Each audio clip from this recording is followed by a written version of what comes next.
Greetings and welcome to Stunthanger Video Hangouts. My name is Charles Carter, and I'll be your host this evening. I want to extend to you my gratitude for you watching Stunthanger Video Hangouts. If you're watching this as a replay, I want you to know that I host these YouTube live streams every Monday and Friday evening starting at 6:45 p.m. Pacific Standard Time. So please make a note of this so you can watch and be part of the live stream. Plus, we have an after party following the live stream, which is sometimes better than the live stream portion. You must be a registered Stunthanger Forum member to find the link to be a part of the live stream and the following after party. Here at Stunthanger Video Hangouts, we talk about building and flying model airplanes, sport flying, competition flying, and what you've been doing lately. To join our conversation, if you are already a member of Stunthanger Forum, you can find the link if you scroll down to the section called At the Bench, which is right below in memory of our friends.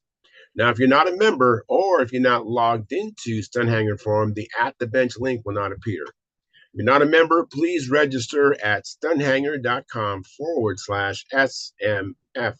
That's stunthanger.com/SMF. That's Smart Men Flying. That's courtesy of Jeff Riley. You must place a space between your real first and last name when you register. You must also use a valid email address or Sparky. The proprietor of Stunthanger will not approve you. Now, if you're inclined to come in and not just enjoy watching us on YouTube, wonderful, fantastic. You can enter your questions or comments in the chat box right over here. I'll do my best to make your comments or questions a part of the show, and understand sometimes I can't get a word in myself. So be patient, and I will ask our illustrious panel your question or state your comments. And by the way, you only can do this during a live stream. So like I said, I host these live streams every Monday and Friday evening, starting at 6:45 p.m. Pacific Standard Time. If you find the Stunthanger video hangouts that I host, or the many building videos, contest coverage videos that Sparky does on this platform, informative and enjoyable, please smash or hit that thumbs up button, that like. Thumbs up, thumbs up, thumbs up. Please subscribe, share, and comment on the videos. Helps the Stunthanger YouTube channel grow. Please consider joining Stunthanger's YouTube channel memberships, which start at just $4.99 a month, which is less than 17 cents a day. And by the way, I'm a member myself. I don't have to do that, but I really see the value in this programming, and so I partnered up with you, hopefully, to keep this thing going. So I do the $4.99. There's two other tiers above that, and that comes out of my own checking account each and every month. In like almost 3 years, 11 months. Pretty soon in June, it'll be 4 years. So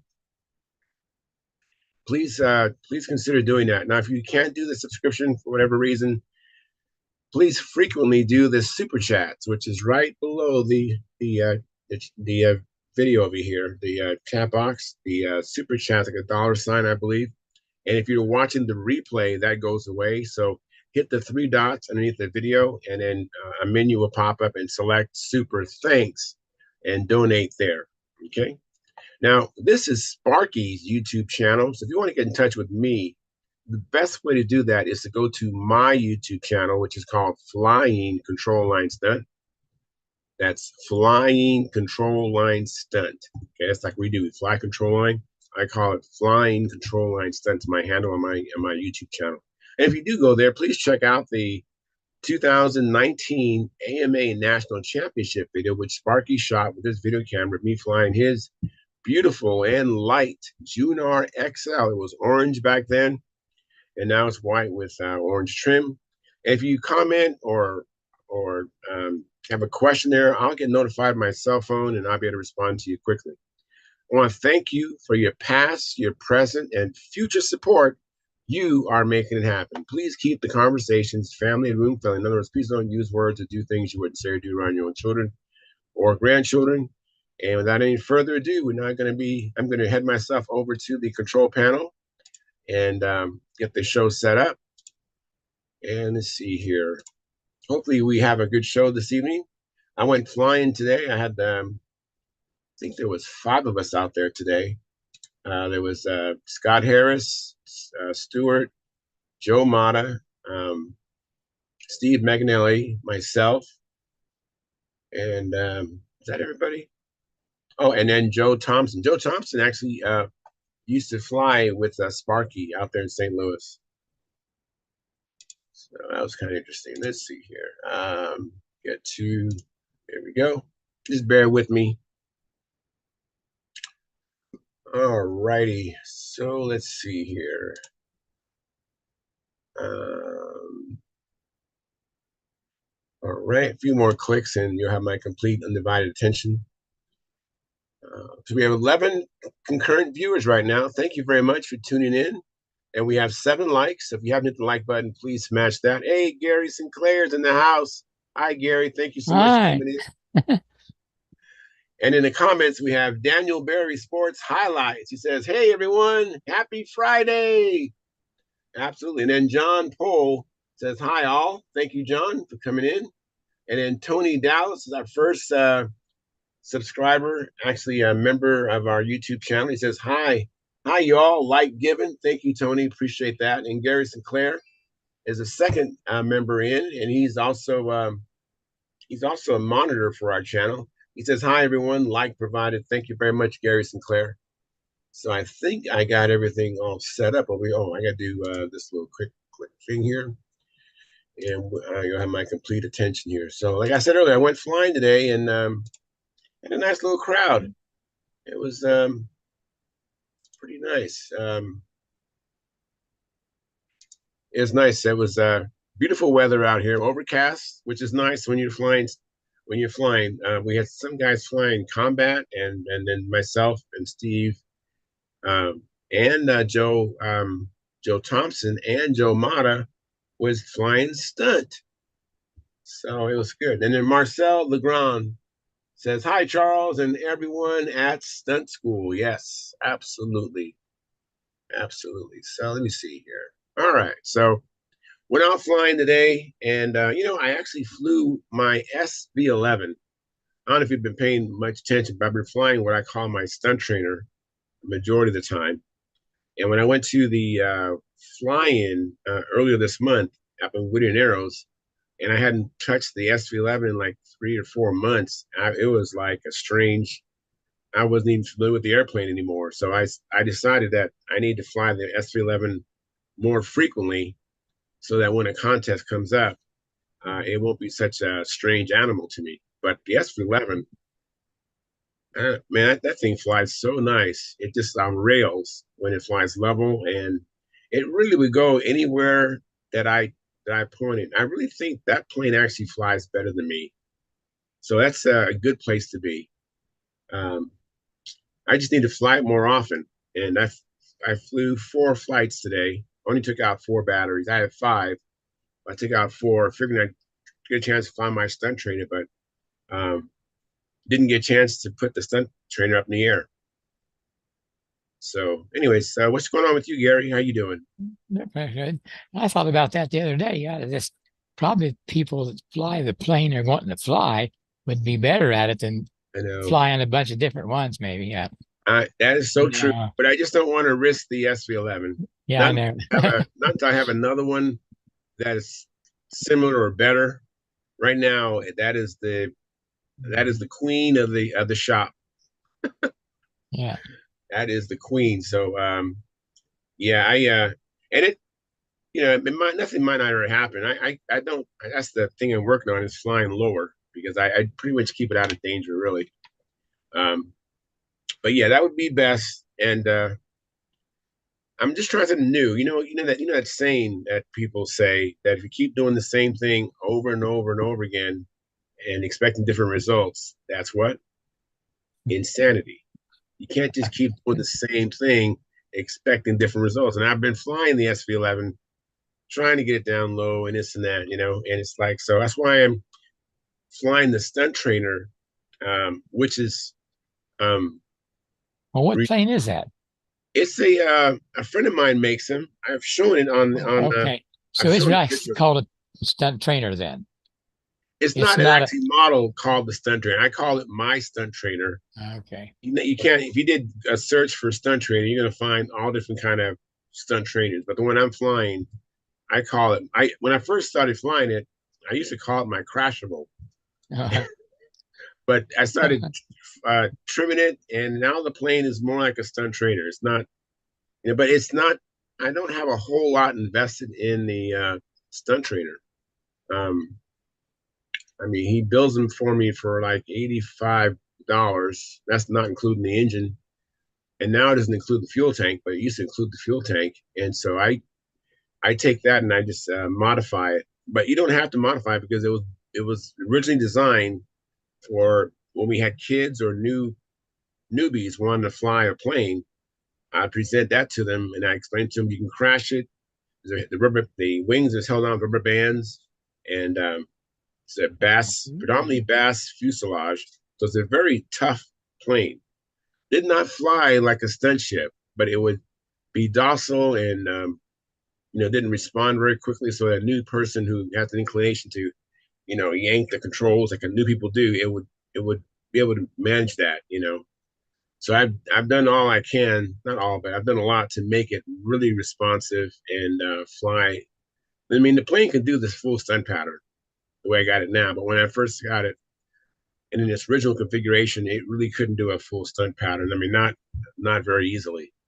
But now it's getting to the point where it can. And I have two of them right now. The second one still needs the modifications to match the mods on the first one.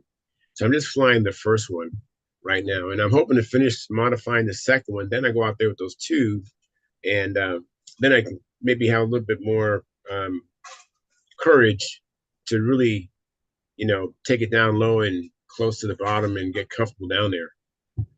But until I get the second one built, I'm still kind of in that position where I feel I only have one plane, where you don't want to crash it. That's just a terrible place to be So where you what's have, the wingspan on that? I haven't measured it, but it seems like it's about, my guess would be like 36 inches.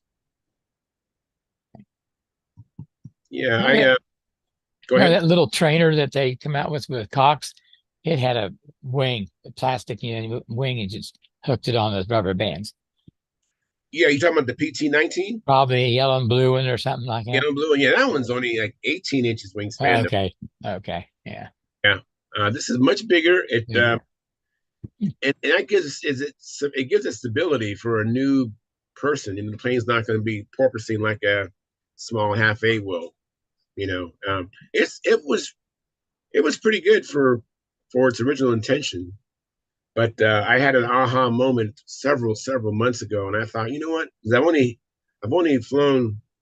had like two or three people fly that plane, and I've had it for years. And I just thought, you know what? It's not being used, so why not? Why don't I use it? And I started to modify it, and it doesn't fly as good as my SV11, but it's capable of doing the pattern now comfortably. I just need to build a bigger fuel tank. It has a LA 25 on it, and I'm using a 9.5 prop, and I get only like 4 minutes and 30 seconds flight time. So it's not enough flight time to do the full pattern with all the clearing laps. So I was inspired by Mark Gerber and Keith Trossel with their fuel tanks, and I just haven't gotten around to it. But I've pretty much assembled all the materials. I mean, I got the tin, I got the copper tubing. I got everything I need to assemble. I'm going to make four of them because I'm going to eventually have four of these stunt trainers. I have a matter of fact, I talked to the builder today. His name is Stuart Mossman, one of the guys I flew with today. He told me in like 2 to 3 weeks he'll have the other two completed. And these new ones are going to be the Stunt Trainer 2.0, and they are going to be so much better because the original Stunt Trainer, the control system's a little bit has flex in it because the way he had to put the elevator horn on top of the elevator to avoid it being skidding on the asphalt or skidding on the ground. So it doesn't have the plane does not have tail wheel, so it just drags on the back. But I put a skid on there, and uh, so the next one's going to be 2.0 is going to be pretty exciting. Looks like Steve, the original Steve Smith, is here. Hey, Steve, how you doing? Utah. We're And here in Fort Wayne for the contest. oh man, fantastic! Well, thanks for coming in, you guys. I really appreciate it. Sparky's here too. I don't know why he's not on the camera. I heard him. He I must heard be on the Sparky. Hey, There he Sparky, is. how you doing, man? All right. All right, good to see you. We got, American yeah, made. got a couple flights in before it started raining. Okay. Oh. Good. So did you both get a couple flights or just you, Steve? No, Sparky got two. I only got one. The storm was moving in by the time my second flight came up, so it's okay. So you're Tested out flying the new I'd say tested out the new carbon fiber landing gear. It works how fine do in you the like crash. that? How do you like that? Oh, it's great. And the folks here in Fort Wayne cut their grass real short and they rolled the field. Oh, nice. Nice. Yeah. Very, very. So it's in good shape. Of course, it's been raining all evening and it's gonna rain some more. So I don't know what it's gonna look like in the morning. Oh, man. Man, I hope it dries out. I know. Hope it dries out. Speaker on. No. I need to go to settings. Where the hell is this? Switch the view so you can No, I need to go to settings right here. changing something. No, are you guys watching it on a computer? Yeah, No, we're watching it on the big screen big TV. screen TV from the computer. Yeah. Very cool. Very cool. Oh, So there we Steve, go. the landing gear, do you find that it when it lands, it locks down now better than the other landing gear, or is it what's the difference? Oh, I don't know. It was, it was on grass, still, even though it was rolled, it was still a little bumpy. Okay. So, yeah, I did fly it a few times. What was it? Yes, Thursday. Right? We went out to Booter on Thursday. Yeah. Hold on, I'm gonna change the sound. We might lose you. No problem. We'll see what. Let me catch up on Okay, the Dropbox and I'll come back to you. So Roy Lane, who's a member of our YouTube channel, he's in. He says, good evening. Hope to get some flights in tomorrow. We have had lots of rain this spring. Got to stop sometime. Yeah. Like provided. I'm going to meet you guys real quick. And then Tony Dallas, who's also a member of our YouTube channel, he's in here earlier. He says, hey, Charles, how far are you from Sacramento? Okay, that's a good question. My guess would be close to 8 hours. I might be a little bit, might be shorter than that, but I'm assuming it's been a while since I've been to Sacramento. I'm sure it's less than 8 hours. But with traffic today and having to stop to get something to eat or go to the bathroom or whatever, it might take me 8 hours to get to Sacramento. He says, I would like to come by the airfield and introduce myself. I'm going to my sister's on June 7th to the 10th. So your sister lives in Sacramento, I imagine? And then we have Old Control Line Pilot, who's also a member of our YouTube channel. He says, hi, everyone. Like given, thank you very much, Bob. And he says, can't join you tonight, but wishing all the best to everyone at the Northwestern Regionals. That's right. The Northwestern Regionals, I think, is this weekend. Wow. Fantastic. I really seriously am planning on going to that Northwestern Regionals one day. That contest has everything. It has scale and speed and combat and stunt. And the CD is Paul Walker. So I really would like to go there someday. But it's I believe it's up in Oregon, up in Rossburg, Oregon, which would be probably a day and a half traveling to get there. And then I have this new name. I haven't seen this before. I'm going to butcher your name, so I want to apologize in advance. Jay Ashurla, I think. Yeah, something like that. Fan of your work from India. I'm sure that work they're referring to is Sparky's work. So thank you very much for watching, Sparky. And why don't you join our channel? You can join. Uh, Starts off at $4.99 a month, and I know we would greatly appreciate your support. If you can, if you can't do that, that's fine. But I know there's some people that can afford to do it, and for whatever reason they decided not to do it.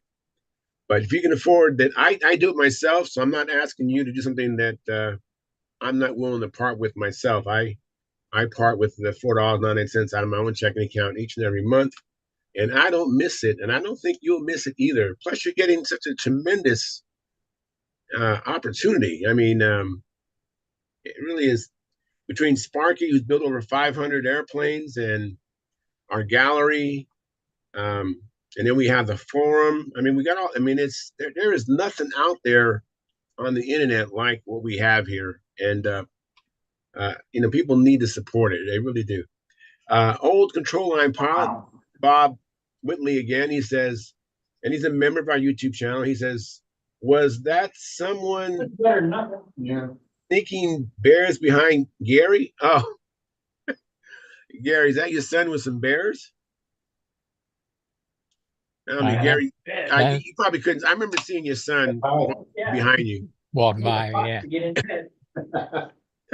I have Jeff Riley, who says Sacramento is about 6.5 hours from him. So that's about right. As I'm another 2 hours from Jeff Riley. And then Jeff Riley says Charles is about an hour further. It's more like almost 2 hours further. Anyway, so we're all caught up in the chat box. And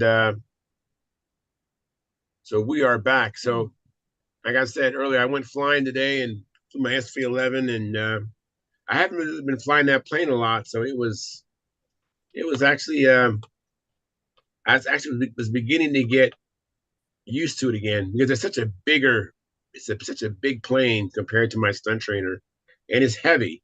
It's a lumber wagon, and but even though it's a lumber wagon and it's heavy and big, when I lift that nose, it just accelerates, and I have the gain set to just like 1 or 2. I mean, I think the gain maxed out at 6 or 7. I have a KR timer with the I think it's ZTW, ESC, and then of course the batteries. But that plane is Dennis had a miss and actually helped me set that plane up. I just did what Dennis said, and it's not the best system compared to the Priority or the what's the other one? Uh, the Climb and Dive, and then there's one other one that Ready, spin? I'm thinking about the what's that guy? Is a former world champion? Igor. Igor. Yeah, the Igor. Igor. Yeah, it's nothing like that, and but yet, man, it really performs. I don't know what I'm missing when I get the. I have the Priority system and not installed, but I have the components ready to install. So, but that SV-11 flies really, really nice. It's a good flying plane. What you're missing is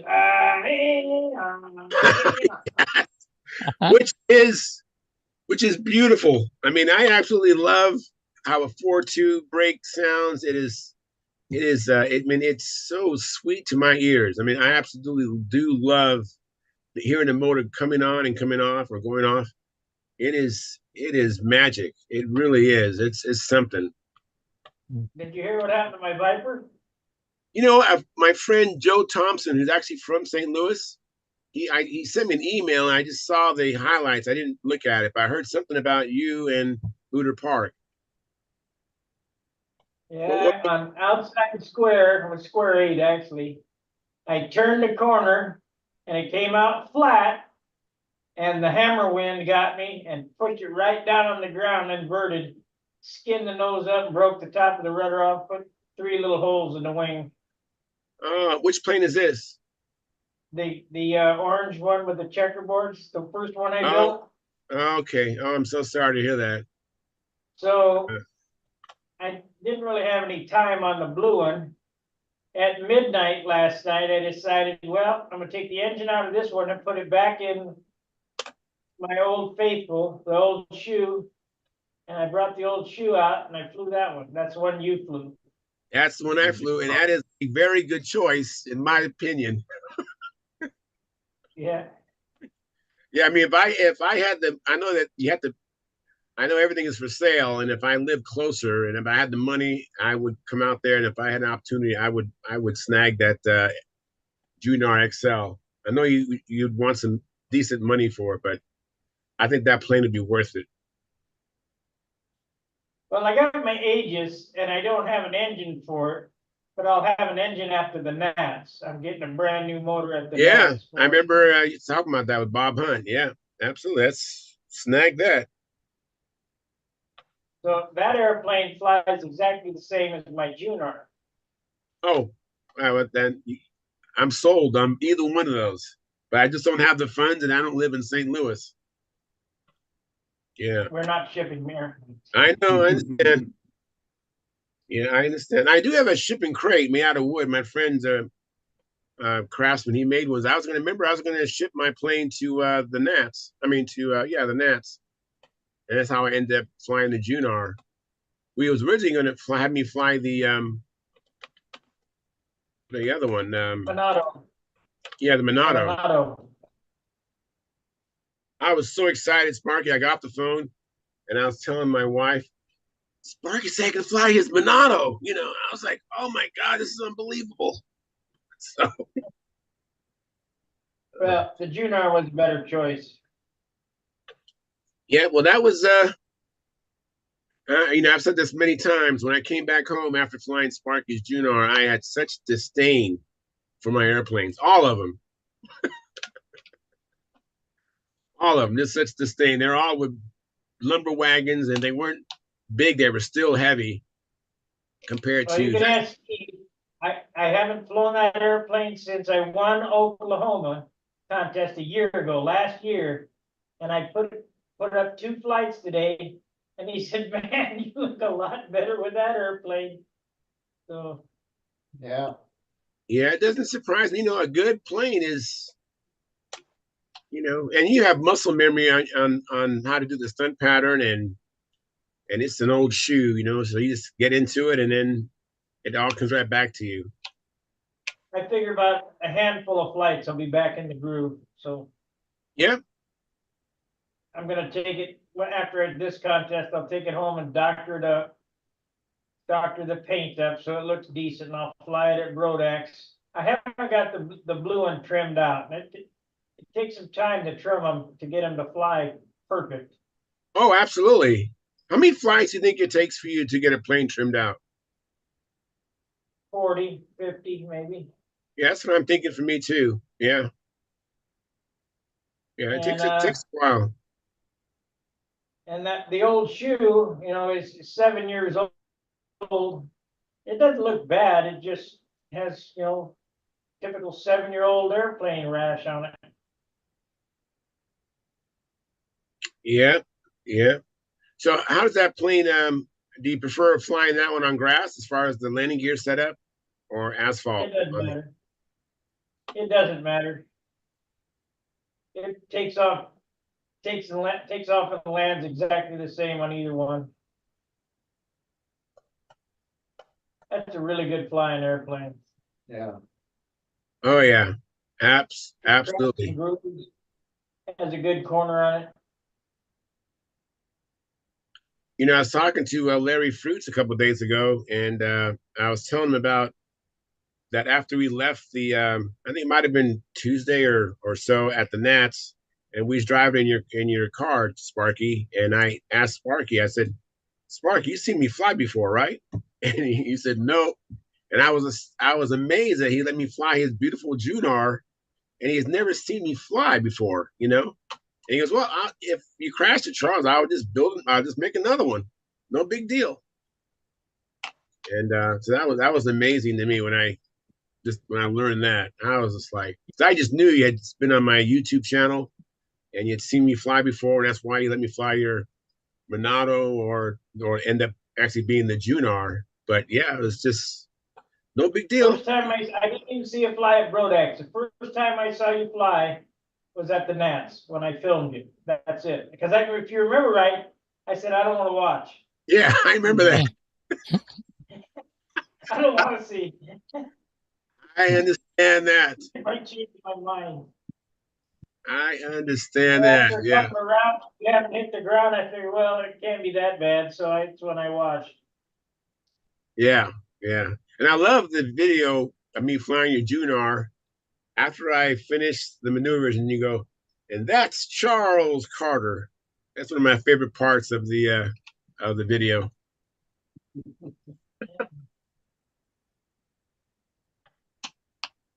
Yeah, the shitty thing about that whole trip is when I picked up the carrier and dropped a rock through the wing. I said, Charles, don't scratch this airplane.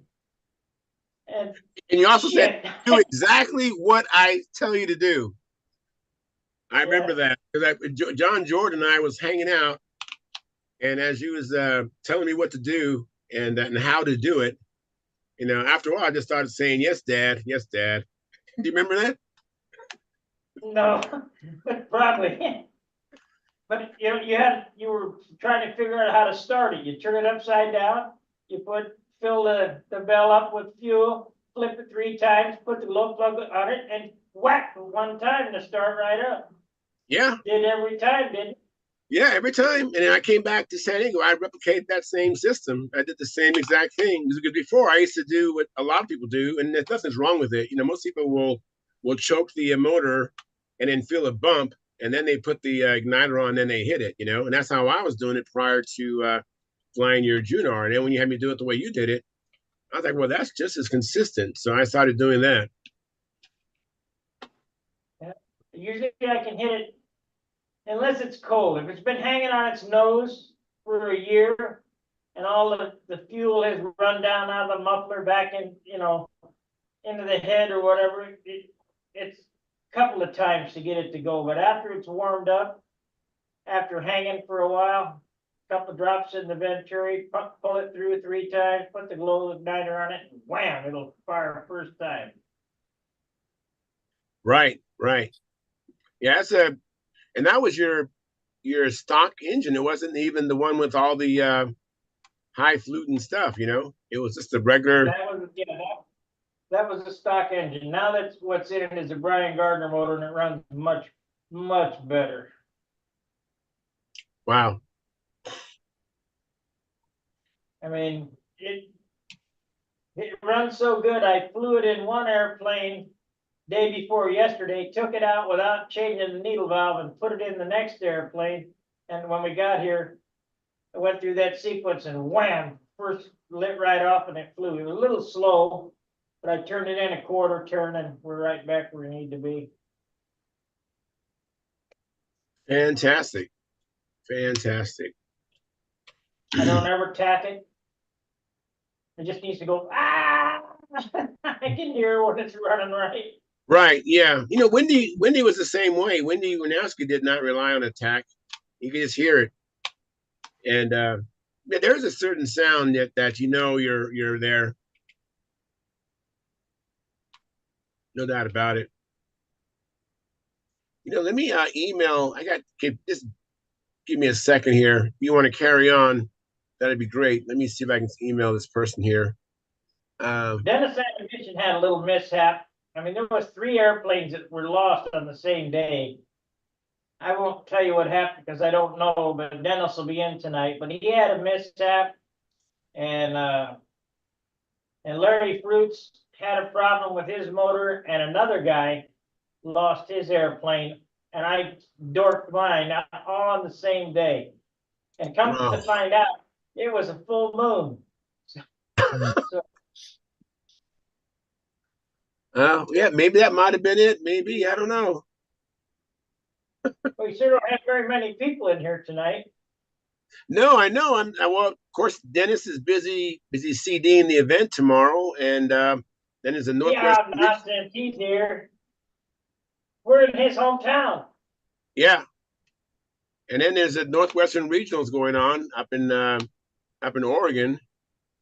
Here comes John Miller. Oh, fantastic! Hey, John, thanks for coming in. Good to see you guys. Good to see you too. Yeah, hi, John. Yeah, just a few of us here today, huh?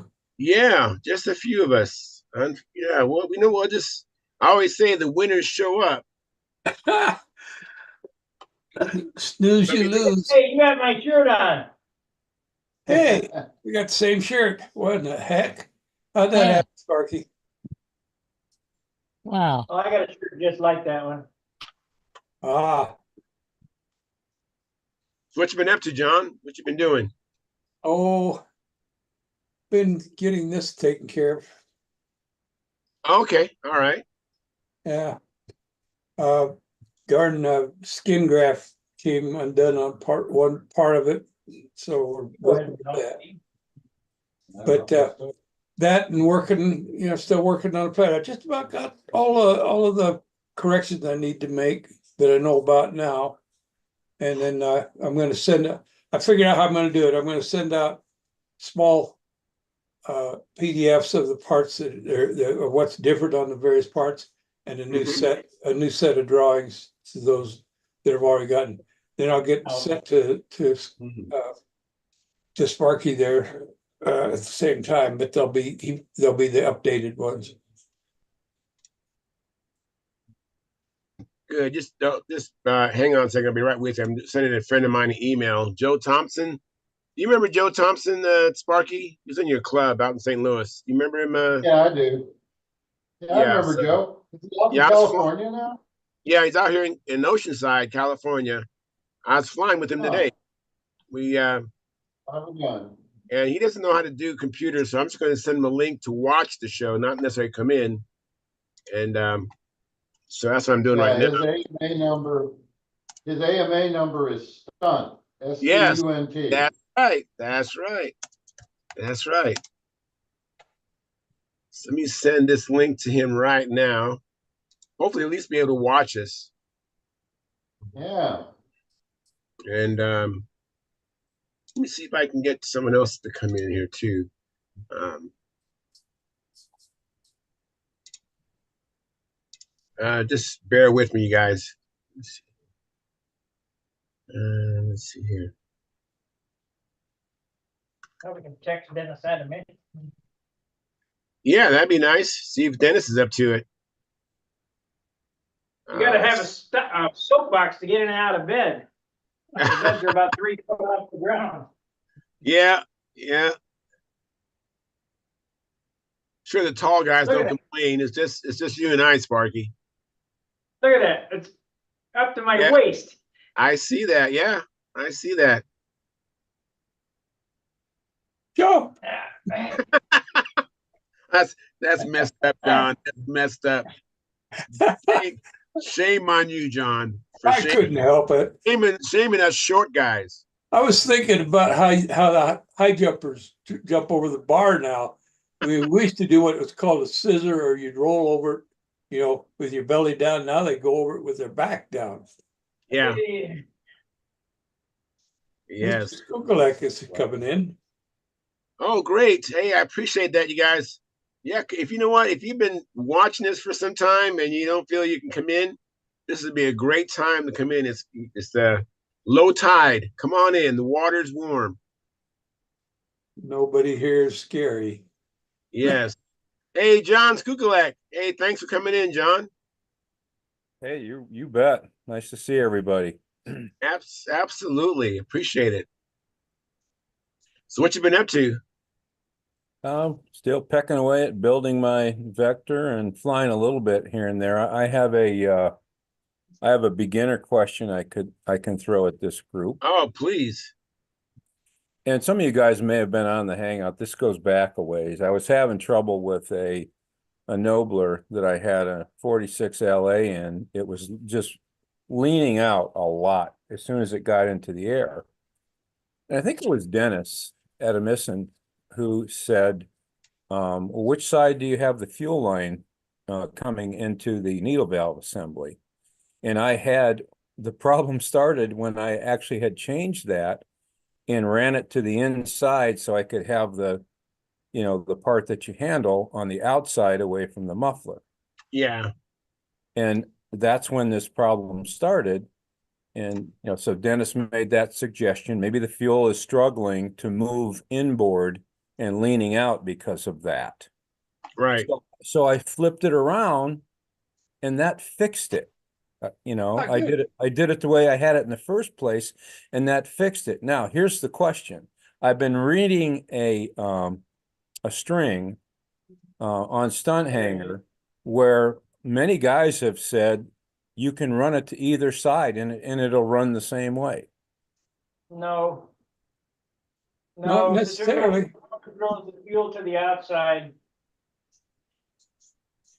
If you have the pickup on the inside of the fuselage, there won't be any fuel there when you're flying.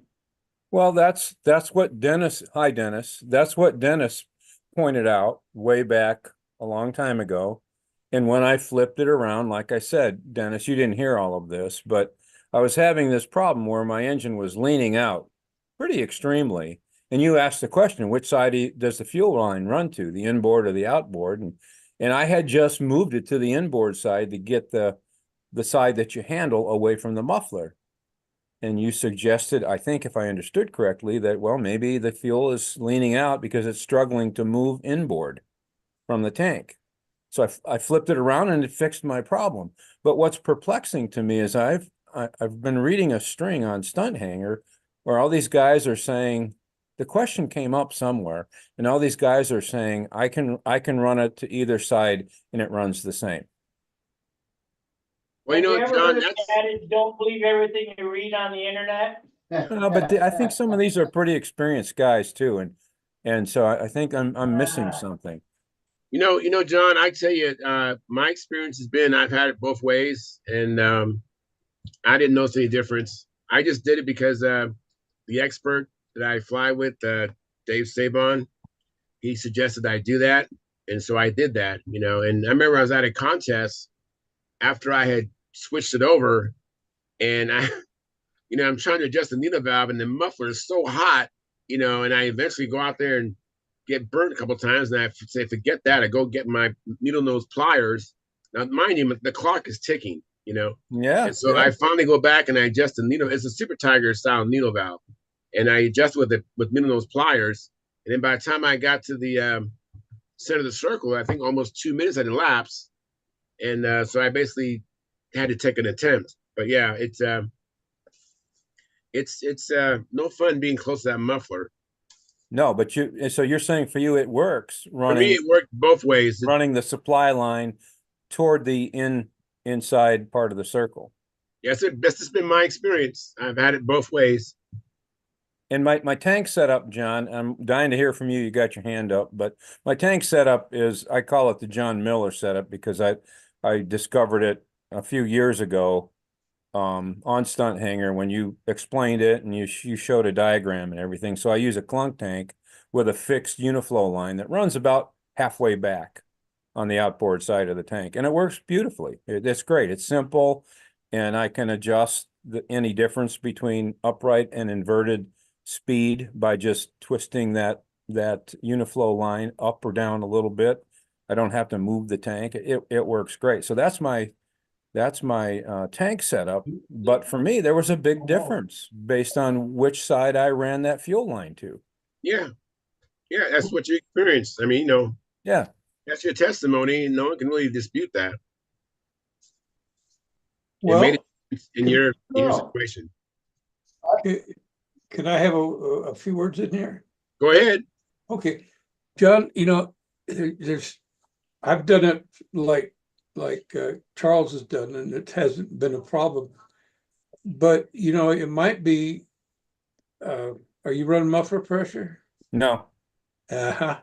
Are you? I run muffler pressure. Okay. Are you running a large venturi or a smaller one? How's that? Because you might not be getting enough suction or draw off your venturi to run it. I forget the numbers on the venturi, but it's one that's commonly used. It was recommended by Randy Smith, and well, he knows what he's doing. It's nothing unusual.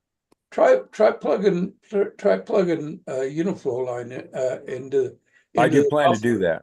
into the motor. Now here's another thing. what I finally started doing, because every time you get an engine, it's got a carburetor in it, right? And you got to get unless you get the stud version, you got to go get a Venturi made. And I started using the parts of the carburetor. The interesting on an RC carburetor is the fuel line goes right in at the base, right, and the needle valve goes right in at the same side, and it has a tube that goes in, and that works really good because you could, if you're getting a Venturi made, you can have it just set up, and you're not going to go through. You're only going to one side and screw into one side, and you set it up and figure it so that tube that's on that end there goes right, and it just almost not quite, but almost to the center of the throat of the Venturi. That's a what do they call it, Danny? It's Spigot. spigot. There you go. Thank you. It's a spigot Venturi. And what that allows me to do is I can, if I've got a wedge tank or whatever, it always goes to the outside because you set it up that way, and it's a straight shot from like a wedge tank. It's a straight shot to that spigot. And if you've got running the RC tank, which I like to use, it still goes to the outside and right in there's everything, and it's always away from the muffler. So I usually tear that carburetor apart and pull that piece out and make a spigot muffler, a spigot Venturi out of it. Interesting. So I try running Uniflow to it. Yeah. All right. Well, that's, I'll keep that in mind, and it's not a problem for me. I mean, in my case, when I flipped it around and I ran the fuel line to the outside, it fixed the problem, and the engine runs great. Yeah. And I just have to try and keep my fingers away from the muffler. Yeah. No big deal. Everybody has to do that. I overanalyze everything. I'm just trying to understand why, in my case, there was a big difference. Yeah. Yeah. And I'm reading that for a lot of people, there isn't. Yeah. I have a comment from Jim Hoffman, which might be the case. Jim Hoffman, thank you. He's a member of our YouTube channel. Thank you for your financial support. Appreciate it. He says, not all glow setups have the same amount of suction. Also, some have more restrictions than others. I suggest the least restrictive fuel line routing. So that might have been part of it too. Yeah, I have wondered about that. But I'll have to look back at that, I guess, to see if I have excess, if I have more fuel line than I need somehow, and I can shorten it. And then Jeff Riley says, doesn't really matter either, and I'll tell you why. A couple of years ago, when I flew my Tucker, and that's the year I got the Spirit of 62 and the Concourse Award for that airplane. I didn't have enough fuel to do the whole pattern because it was hot and I was running 10%. The tank was only a 5-ounce tank, and I was running that 32 left. So in order to make the full pattern, I took a foot of fuel line and wrapped it up inside the tank, back and forth, then to the carburetor, so I could get that extra half-ounce or whatever it was, and it worked just fine. But auxiliary there again, tank. I run muffler. Interesting. yeah, that's an interesting solution too. That really is. I have a comment from Jeff Riley. He says, running muffler pressure, you can get away with the S-turn in the fuel line, but the engine will be happier with the shortest fuel line possible. He's right. Absolutely. And that's one reason why on my Fantarized Twister, I had that cavity where the fuel tank went into the fuselage, so that it brought the pickup on the fuel tank more in line with the needle valve. Yep. And that might have been a contributing factor to how well that plane flew as well. I mean, as far as how well that engine ran. So you want to keep that in mind too. I had an Excalibur. I had an Excalibur that it's perfect for insetting the tank into, and that line was actually went out and run an outboard around the cylinder and into the ventrion, it performed the function very short fuel line. Hey, Sparky, I had to mute you guys because you guys were talking at the same time John Miller was talking. So when you're ready to talk, you have to unmute yourself. I got a question for my good friend Denny. Go ahead, Steve. No, I was actually gonna say it, Joe. I've had my arming plug and start button on either side of the plane, and it didn't seem to matter. I'm surprised you're not cracking up, Dennis. That is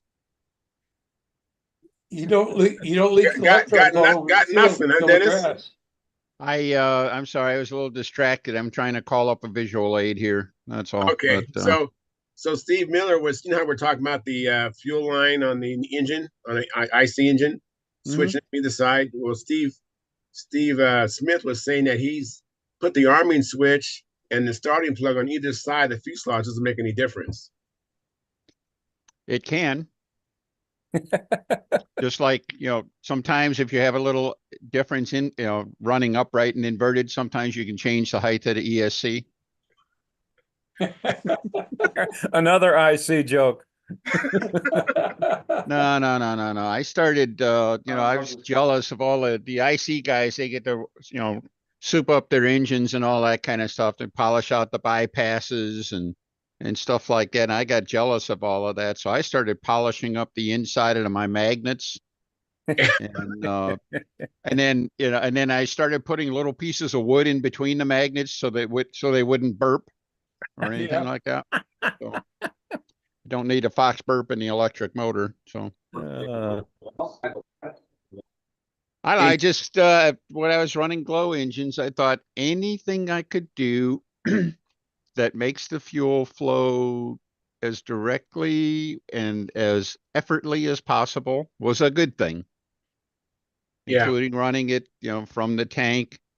I meant, I used to try to keep the tank fairly close to the engine. I used to try to, of course, I used to tilt the tank out because it would, you get a better, cleaner shut off that way. And I would put usually when I ran the fuel line, the easiest way the easiest place, best place to put the fuel filters, I put it on directly at the tank vent and then ran just the fuel line forward to the engine because it would, I figured the fuel filter was a bit of a disruption. And also fuel filters are prone. If you're bending the fuel line around the fuel filter, that's a place where it could actually pop off the fuel filter and stuff like that. So put it in the straight line and then run just the fuel line directly to the engine. And I don't know. I guess I got pretty good about reaching around the muffler and stuff. I didn't hear the why on your whole experience there, John. Is it not working for you now? Or No. It is. The foundation of my point and my question was, when I changed it as you suggested to run the fuel line to the outside so it wasn't fighting centripetal force, that fixed it. It went from leaning out and hard to control to running well when I made that one change. And so in my mind, that was inconsistent with what I'm reading, that it can go to either side. And yeah, there's a lot of things out there that I think I'm going to tend to to side with our Lord Father of Stunthangar here, Sparky in here. There's a lot of things that I think people look past a lot of things. I think people get away with a lot of things, and I think, when you start, depending on how in tune you are with your engine and stuff like that, it may be happening on other engines and they don't notice it. One thing, frankly, I have never understood is the four-stroke guys say they run standard vent tanks in a four-stroke. The engine and the fuel don't give a damn whether it's two-stroke or four-stroke engine. A uniflow tank is always going to give the most consistent flow from beginning to the end of a tank. So I've never understood that, but you know what? I'm not running a four-stroke. I'm not going to lose any sleep over it. Right. but Go the ahead. fuel pressure head in a uniflow is constant. In a standard vent tank, it is not And constant, that's and that perfect. affects the needle setting. So, John Miller, No, go I ahead, set John. it for, Yeah, okay, well, see, John's Cook See? is running an RC tank, so the line is coming out in the middle, not on, not out on the outer edge, it's in the middle. And so the distance probably most likely from where it comes out of the tank to the either side is probably about the same.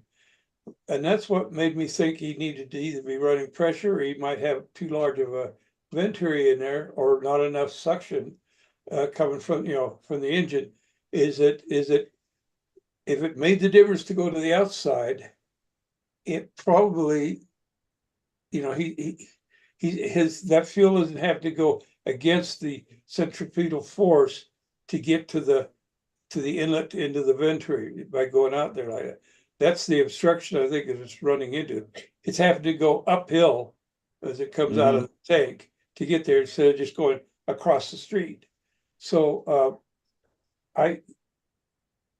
if it's working and you're happy, but if you want to play with it a little bit, try running uniform. I've gotten a habit over the years.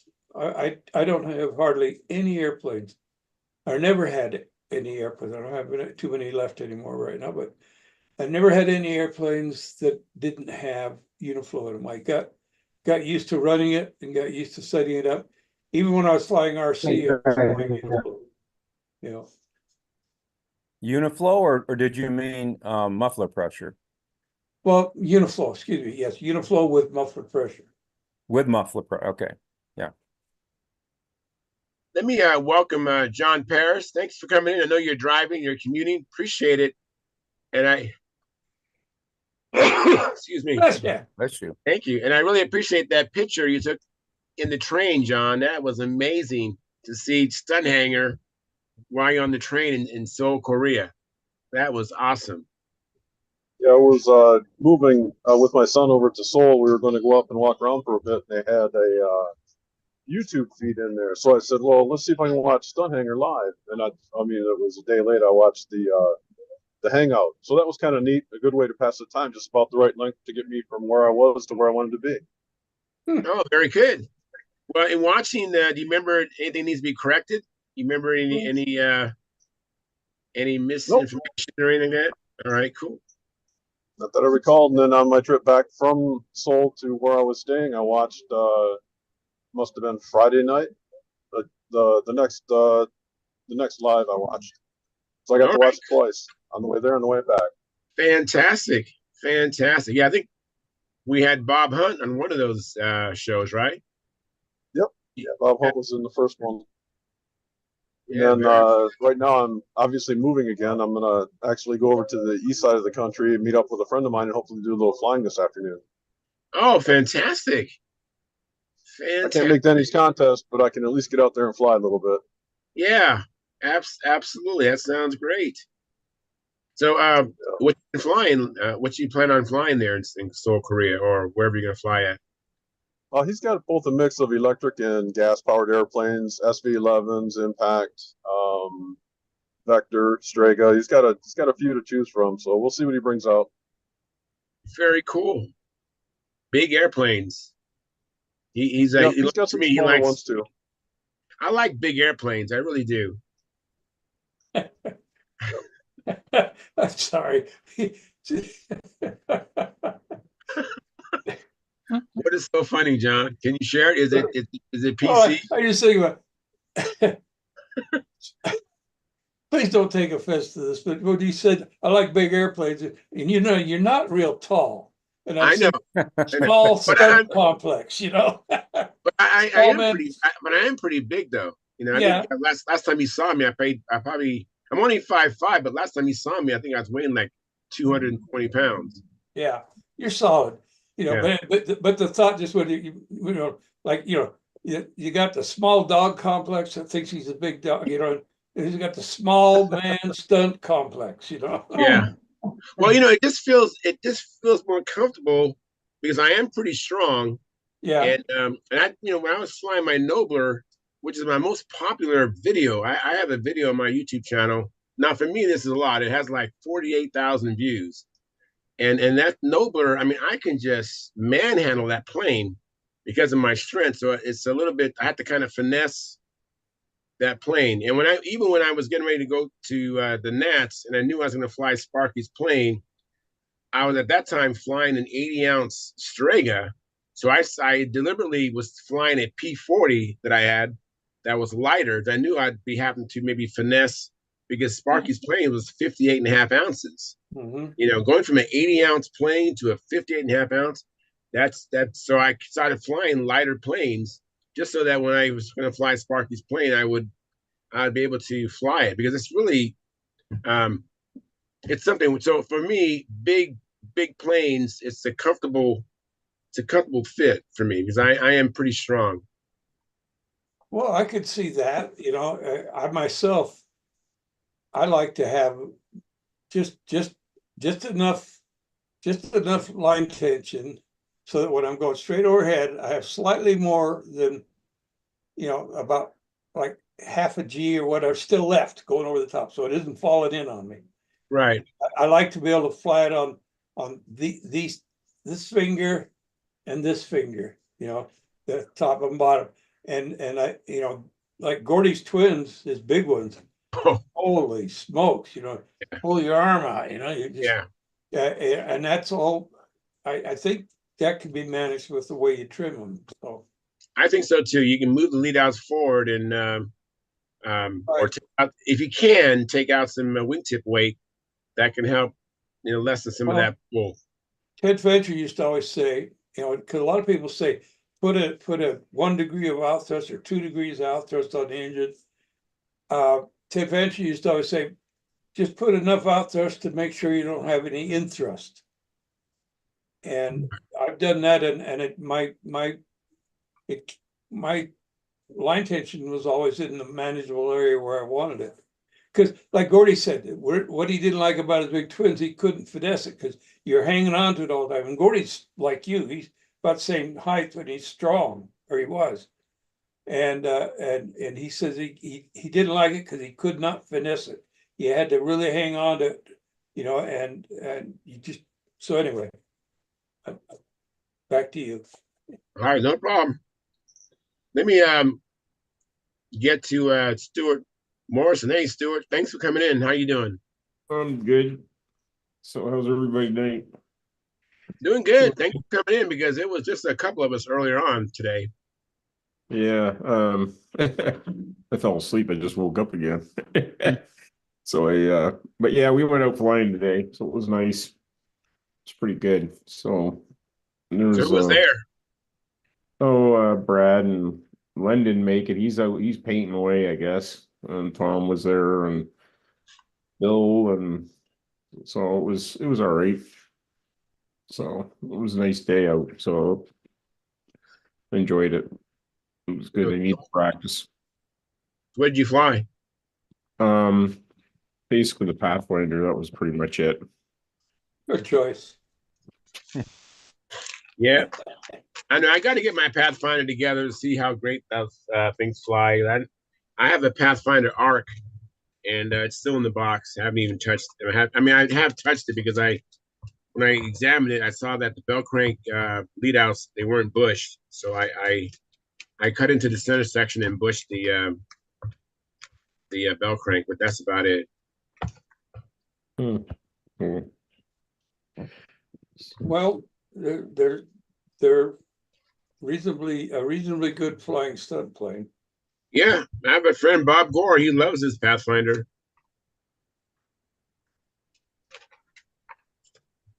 Yeah, I have to get one. Yeah, you probably like it a lot. Yeah, I think I will. I just gotta get to it. Got too many irons in the fire, No. Yeah. Let's see, you're married, you got kids, you got school, they got school, yeah, you got a job still, right? You're not retired yet. I retired last November. Yeah. Congratulations. Yeah, well, we'll see if I can stay retired. Did you find out that you didn't know where you got all your time when you were working because you don't have enough time now? Ain't Well, that the truth? I was working part time toward the end, so I've kind of forgot. But yeah, there is still that. I don't know how I found time to even do my part time when I was doing it. But I'm grateful. I'm grateful for everything. Absolutely grateful. Hey, Philip Bailey's in the house. Hey, thank you for coming in, Philip. I see you gave us Yeah, a like. Thank you very much for that. Appreciate that. yeah. What you been up to? I see Mr. Paris Sir is in the house. Yeah, he's in Korea. Oh Lord, He's commuting. long distance. Yeah, Yeah. How is everybody this week? Everybody doing doing all good. right? Everyone's doing good. Yeah. Yeah, I second your thought, Charles. I don't know how in the world I ever had time to work, even part time, because I don't get anything done anymore. Yeah, You've yeah. been Time painting. management is a problem when you get retired. Time Oh management. yeah, You have all the time in the world, and nothing gets done. They always say if you want to get something done, ask a busy person. But yeah, yeah, when you're retired, sometimes you just like, oh, I'll get to it. I'll get to it. It's like yeah. I can stay up late. I don't have to be at work in the morning, or I Yeah. don't, but I still got to take my kids to school. My kids, so I do pay for it staying up late. I don't even have that problem. I mean, my kids are grown and gone, but doggone, I tell you, it's hard to get everything done. Everybody thinks, oh, you got time to do this. Do this one little job from. So Yeah, Philip, I know okay. you're not doing a lot of flying because you're still recovering, but you said you might take out the SV11. Did that happen or? Well, I took it out. Vic and Okay. I took it out, but as it turns out, I didn't think it hit hard enough to have hurt the electronics other than the motor. But evidently, either either it will not initialize properly on 4 cells, or it is messed up because it says beep beep and the prop spins one way, and then it says beep beep and the prop spins the other way, and then it spins back. Oh I wow, yeah, don't. it's really strange. Yeah, it's Yeah, I don't know what it is. I'm gonna try it again tomorrow with 6 cells in it, with a 6 cell in it, or I might try it with 5 because I'm trying to wean it down a little bit. But anyway, I'm gonna take the humbug in the morning and fly it. Or at good. least that's the plan right now. So how's Yeah, your vertical? Going up high. How's that I working out? don't know. I haven't tried it in so long, but I tell you, the losing 20 pounds, I can look up more than I could. So Congratulations, I great. believe I can make it work. I don't suggest doing it the way I did it, but anyway, I lost 20 pounds, and I think things are going to be a little better. But also, uh,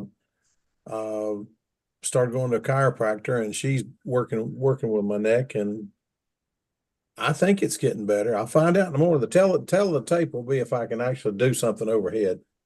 But Right. I've been noticing since the last few months. I've been noticing, and it's amazing how many people do their maneuvers out in front of them. Yeah. And I mean, I've seen some really good name flyers that were down at Triple Tree.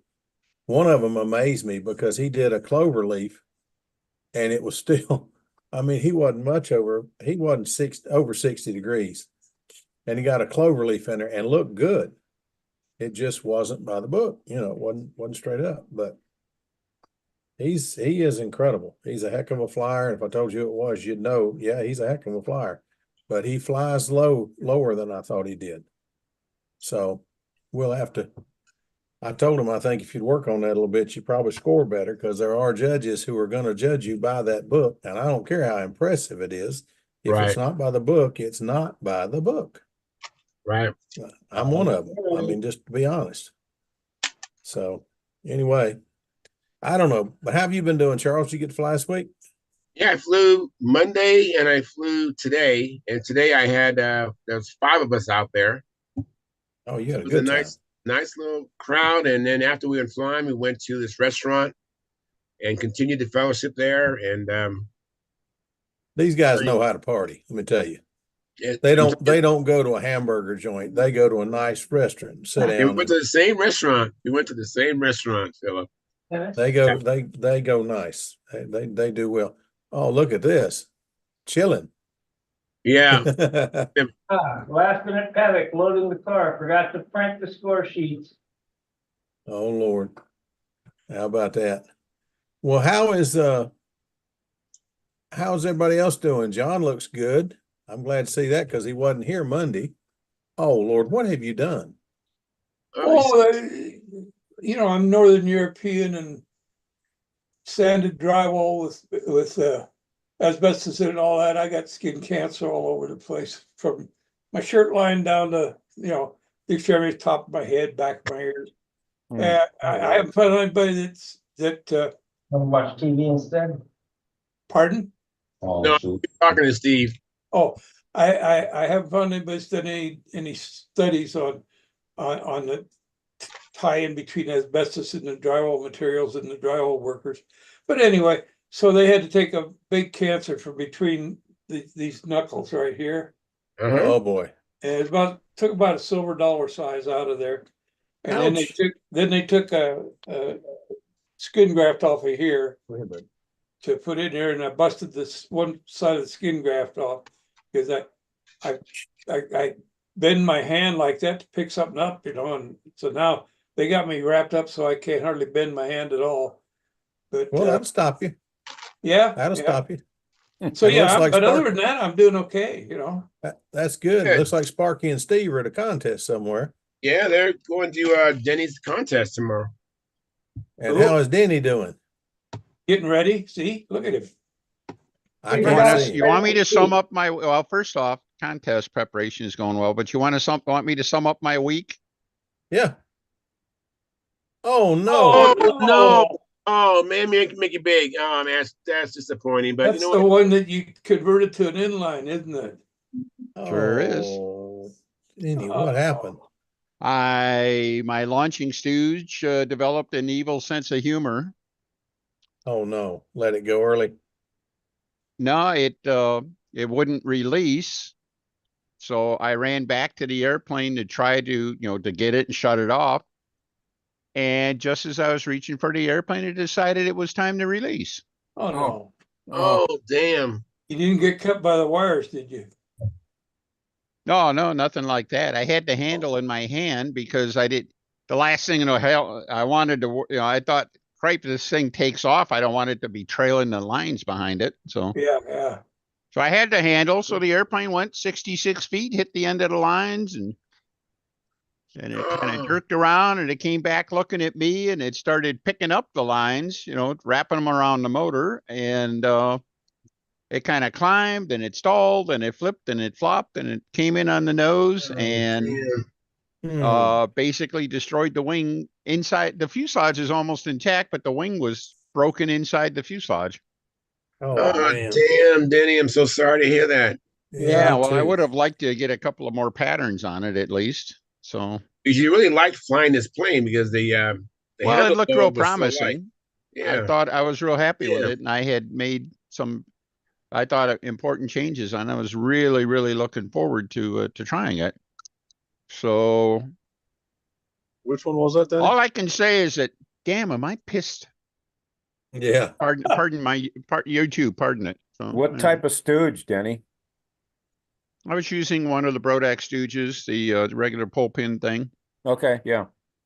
The spring-loaded pull pin? Yeah, no issue there. The issue is that I use a loop of line, the Spectra line, obviously tied to the tail wheel, and I loop that through between the pins and stuff. Well, it's possible for that to like hang up over one of the posts. Okay. No. And then so you pull the pin and nothing happens. I actually had that happen to me once before, and I was able to just give it down elevator, and it jerked the tail in the air, and it pulled it off, and off we went. And so that wasn't too big a deal, but the thing wouldn't. I tried that this time, and it wouldn't release, and it's like sitting there, and the motor's just running away and stuff. And oh shoot, what do I do? Let her sit there and watch it melt down the battery for 6 minutes, or whatever. And thought I could shut it off, and I couldn't. And Sorry to hear that, Dennis. so that sums up part of the week. The other part of the week, and of course, been busy trying to get ready for the contest tomorrow. The field crew has done an absolutely phenomenal job, I think, with the field. Got the and they went through again today. They cut the grass on Tuesday and they cut it again today. They had the reels.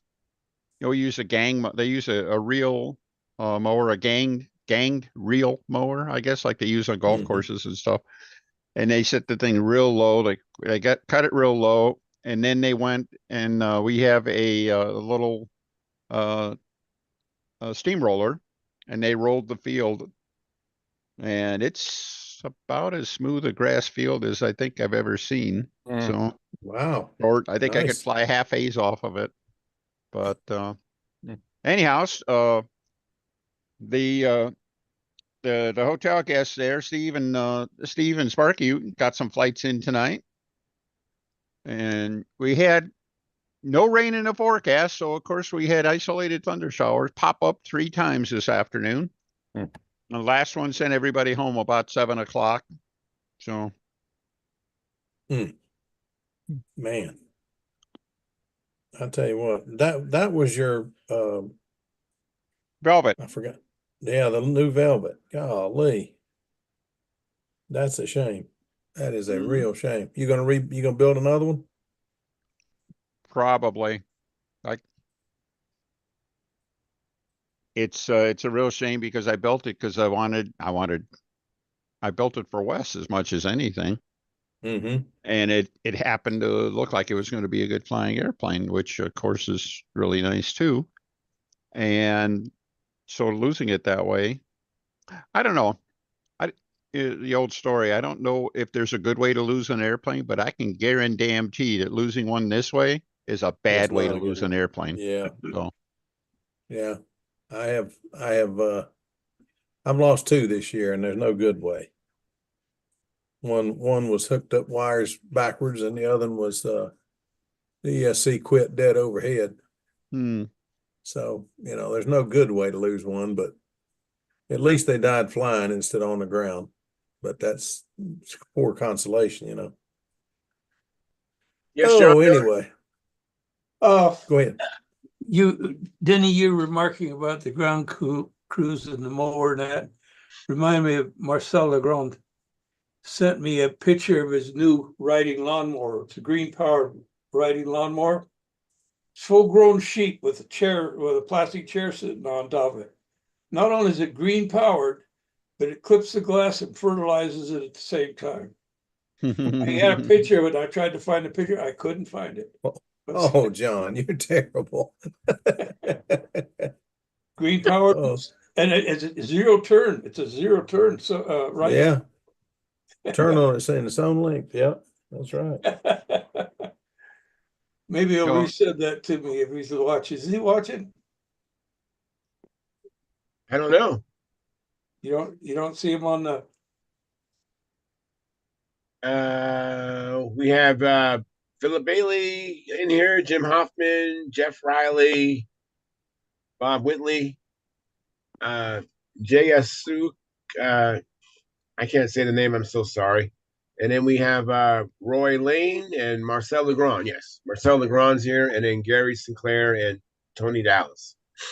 Maybe send me that picture again, and I'll show it. It's really clever.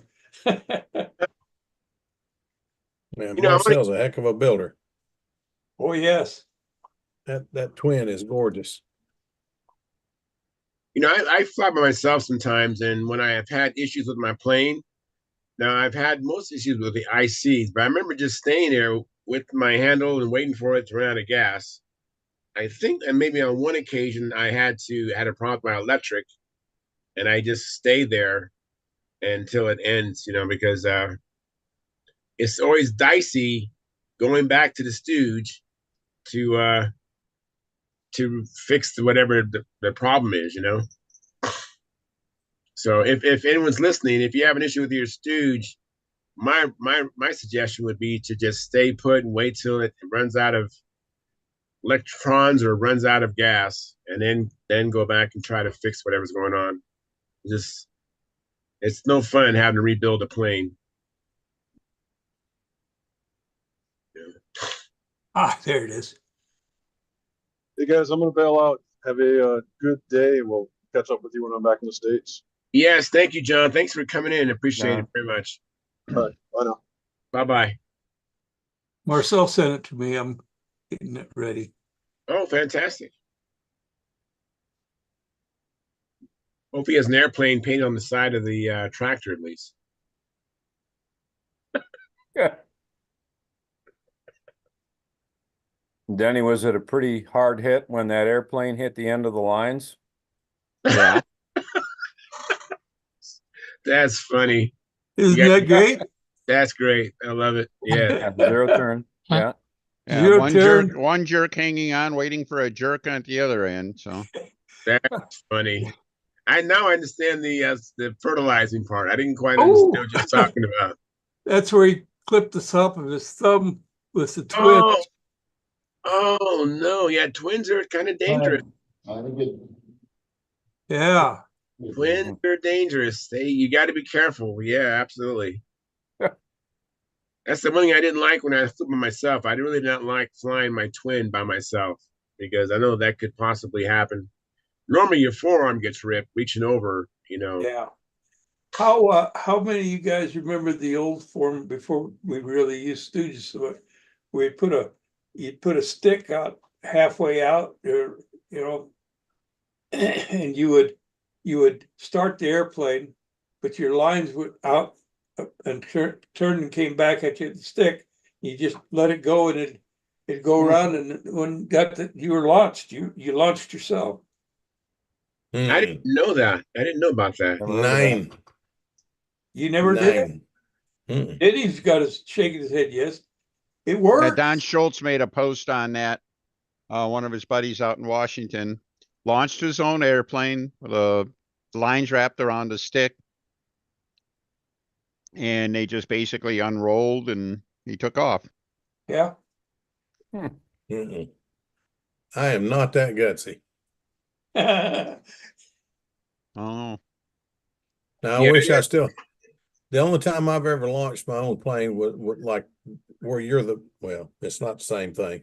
Launching a sailplane, I had a thing called a sled, and you hold a sailplane and back up, and you're getting everything tight, and you let go of the plane, and then you back up as quick as you can, and well, not really as quick, but anyway, you back up, and the line's going from you to the sled, turning around and going back, and then it's going down to the turnaround and coming back to the airplane.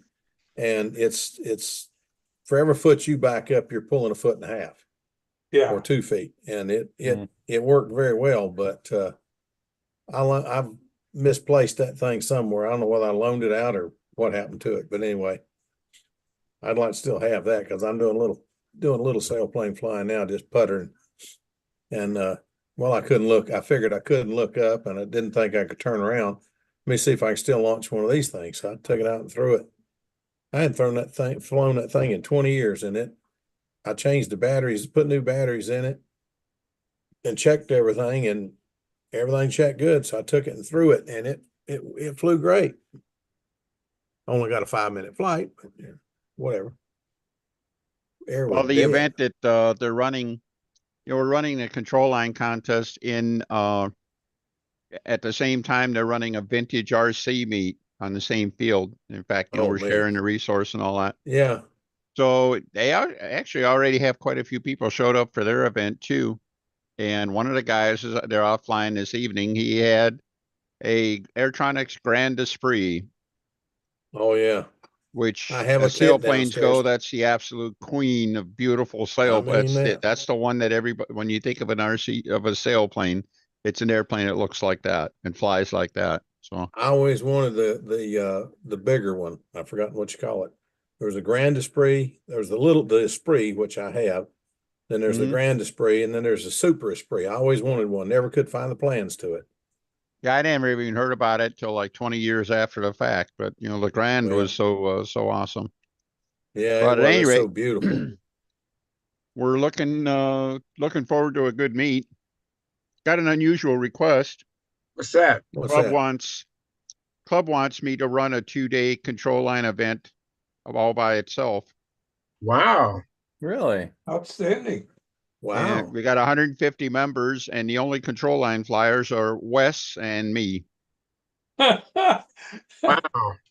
are the RC guys willing to pitch in to help out? Well, that goes with territory. I got Yeah. the field guys. They kept saying, "Are you sure you don't want us to cut a second circle?" And said, "No, I didn't think cutting a second circle and not, there's some tall grass next to our main field and stuff that they don't normally take care of or anything like that. But it may have been possible. I mean, it would have taken them usually before they can use the reel. They have to cut it down real low with, they got just a zero turn. You go back and forth a zillion times and keep doing it. And then you got to roll it and everything like that. I think if we did all that, we could probably do a pretty good job with a second circle. And but that would be the biggest thing to be in the field crew. They're all set to do it for me. Hey, we can do it. Says no, I just didn't think it would be usable. It would be the grass would be short, but I thought it might be still too rough and everything like that. But I think we're going to look into it. So we're trying to figure out how we might do that. Trying to poll the people who showed up for this meet and see what kind of meet would be, to their liking. I'm thinking, this is basically the first meet in this area for the year. I was thinking, well, maybe we need like an end of the season or something like that. So, of course, this is a goofy season because of the late nationals and the worlds and everything like that. All the local contest dates are screwed up. Everybody's, jumping around trying to find different spaces and stuff. And it's going to work out all right. But the bottom line is that, this is going to be kind of a unique year. It's gonna be a weird year, but what events do you have, Dennis? No, we're just going to be running profile and Pampa classes. So you do it in the fall, throw in some old time, and I might have to. That's a 12-hour trek, but I think I might have to look into it. Well, for you, it's Muncie plus 2 hours, basically. Yeah, 12 hours. Muncie's 10 hours. Wow. So yeah, it would be, the people, I think I really like our flying site. They've been working real hard on getting it nice and keeping it nice and everything like that. The beauty of running our event same time as the RC event is that they already got people, registering people. They got lunch crew coming in and flipping burgers and stuff like that. And all I got to do is say, hey, put 10 more on the grill, And Nice. so that'll work out well. I don't see a downside to that. No, if we were doing it 2 days, I'd want a second circle, I think, and I'd want old time is a no-brainer. We'd have to do that. And probably maybe old time classic and profile on Saturday and Pampa on Sunday, like most meets do. Yeah. I wanted to do that this year, but Sunday of this weekend is the Indy 500. Yeah. And there are no volunteers for in the club for on Indy 500 day.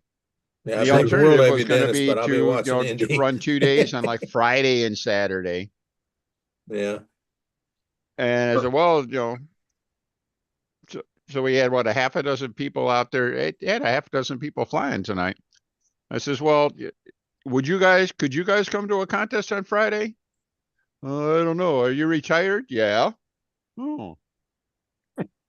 Maybe they could. I'd like to get off of Memorial Day, and I'd like to be able to run 2 days, and I guess that'll be in our future here. We'll try to do that. So would this 2-day contest, if you do it, replace the one you're doing now? I don't know. I think I'd like to see if it's possible yet to do it this, at the end of the year. But, at a beginning of the year, end of the year, it may sound greedy, but I think we could probably do it. I like having that season opener. I think as everybody's chomping at the bit to get out the fly and not triple tree or something or Arizona or anything like that, which of course are big time meets. But I don't know. It's a pretty cool story that you got a big RC club requesting a 2-day control line contest. Mm-hmm. That's a unique story. Mm-hmm. Mm-hmm. That's the reason I say I may have to think about the trek, because that's cool. If you got an RC club willing to work with you, I sure wouldn't turn that down. Mm-hmm. That's exactly it. You know. Exactly. Absolutely. I have Well, a we had comment. one of the guys came by tonight, and he just got back from Joe Knoll, and he had never seen control line combat. He started talking Oh, about that, and he says his eyes are big and everything. I never seen anything like that. That was so Yeah, crazy, you know. that is. It is pretty exciting. It really is exciting watching combat.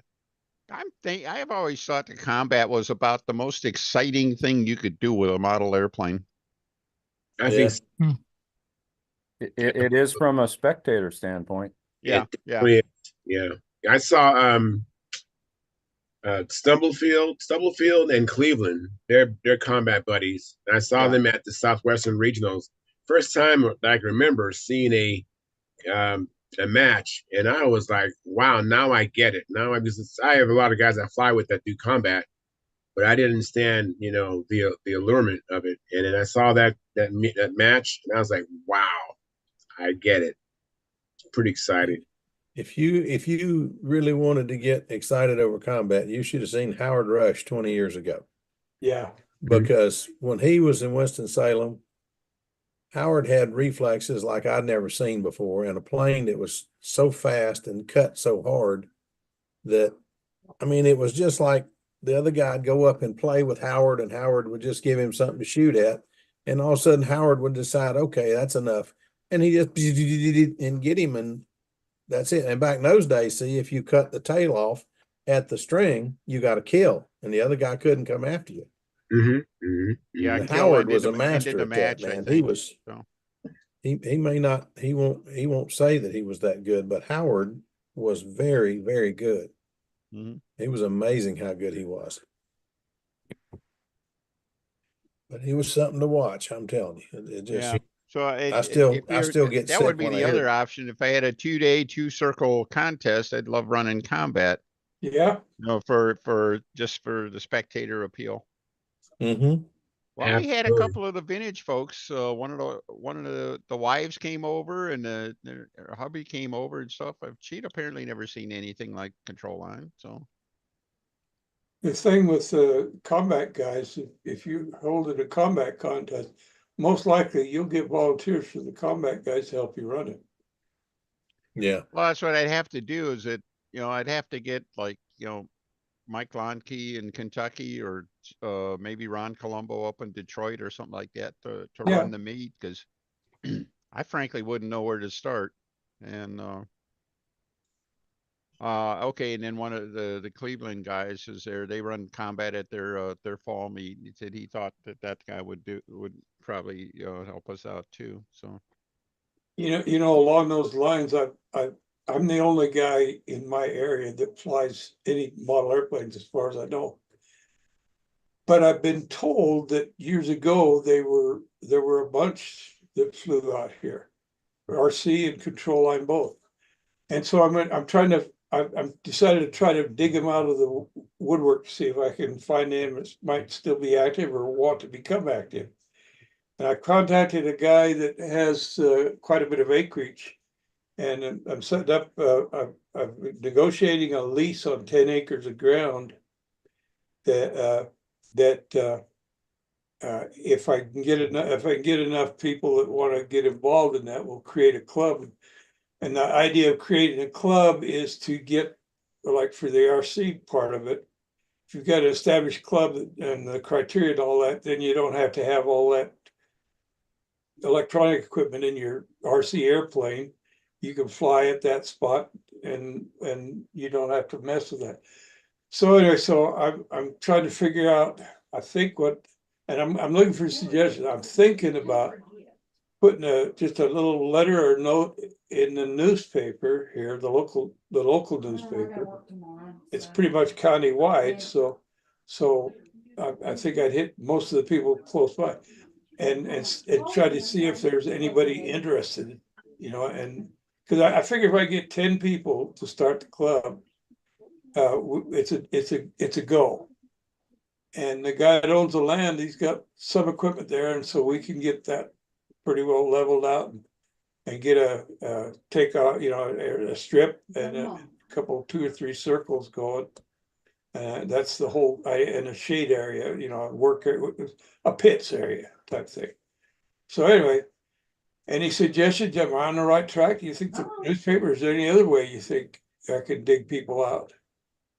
Well, flying sites are always a challenge if you can get a flying site. And I think that's a pretty good lever right there. You start talking to any modelers after that. I think you get, hey, we got a chance to get a flying site here, but we need somebody out there on a routine basis and stuff like that. Right. And then you can find it from both sides. Maybe this guy doesn't want, he'll turn around and say, well, I don't want all you guys hanging around so much, right? All right. I don't want to take care of this by myself or something like that. So, you come up with some other kind of arrangements to take care of that. But we would have to take care of the cutting in that ourselves. He will set up a road in, get power to the pit area at least, things like that. And so far, I think we've got a fairly good lease arrangement, so for 10 acres, I mean, that's a nice size model port, 10-acre site. And so it should, the thing that I think would be a draw to get people out of the woodwork is here you got a place to fly and you don't have to deal with all the FCC mandated equipment if we get that certification type thing. And to do that, we have to have a club and a site and all that, so.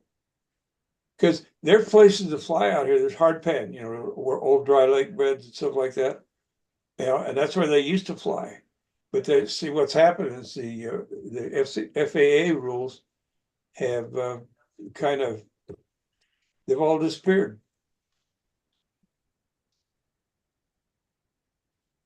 And Phil, this is all flatland, but we get thermals go through here in the summer you wouldn't believe. I had to mute you, Phil, because of the background noise, Phil. Yeah, I would. We came through there one year and flew. I flew a Bird of Time out there. A Bird of Time is a plane, the original, that Dave Thornburg designed, and he could fly the thing he made it look like magic. But I had a time keeping the thing up. You had to fly it fast, and I was used to floaters, and you had to do all kinds of things that I wasn't used to. But we went through Utah one time, going to California to the Nats. I think it was the Nats, or it was a big sailplane meet. And we stopped on the side of the road and went out and flew, and it was a challenge getting the darn thing down. Man, you got thermals out there that are just boomers. Oh, yeah. The only thing I figured out to do was roll it over on its back and fly it down that way. And I finally got it down, and mine had spoilers on it, upper and lower, which I called them drag flaps. But once I learned to put those things down 25 degrees on takeoff, my takeoffs got a lot better. And I met Dave Thornburg and watched him real close fly his, which didn't have any spoilers. Dave could still land with anybody on the field. He was incredible. Dave was just a heck of a guy. And I don't know if he's still alive or not. I haven't heard from him in probably 30 years now. But the last time I saw him, I was out in Albuquerque for the balloon fest. We called it the Fiasco. It's a festival. And I ran into him at the hobby shop. He was rebuilding houses at the time, but it was still Dave. Just he hadn't changed a bit. All right. But no, I'll always remember Utah I didn't think I was going to get my airplane back. Yeah. Talk about some thermals. Those things will suck your hat off. Yes, they will. It was and incredible. You can see them coming. You can see them coming if you know what to watch for. Yeah. So, yeah. But then we you got know, out to what I'm looking California forward to and is maybe having some guys to fly with, you know, and you know, to kind of get that going Yeah. in this area again. I Yeah. tell you what, you got a heck of an area for it because you got miles and miles of miles and miles. Oh I mean, yeah. it's just great big areas and nothing to hit. I mean, it's wonderful. Mm-hmm. I don't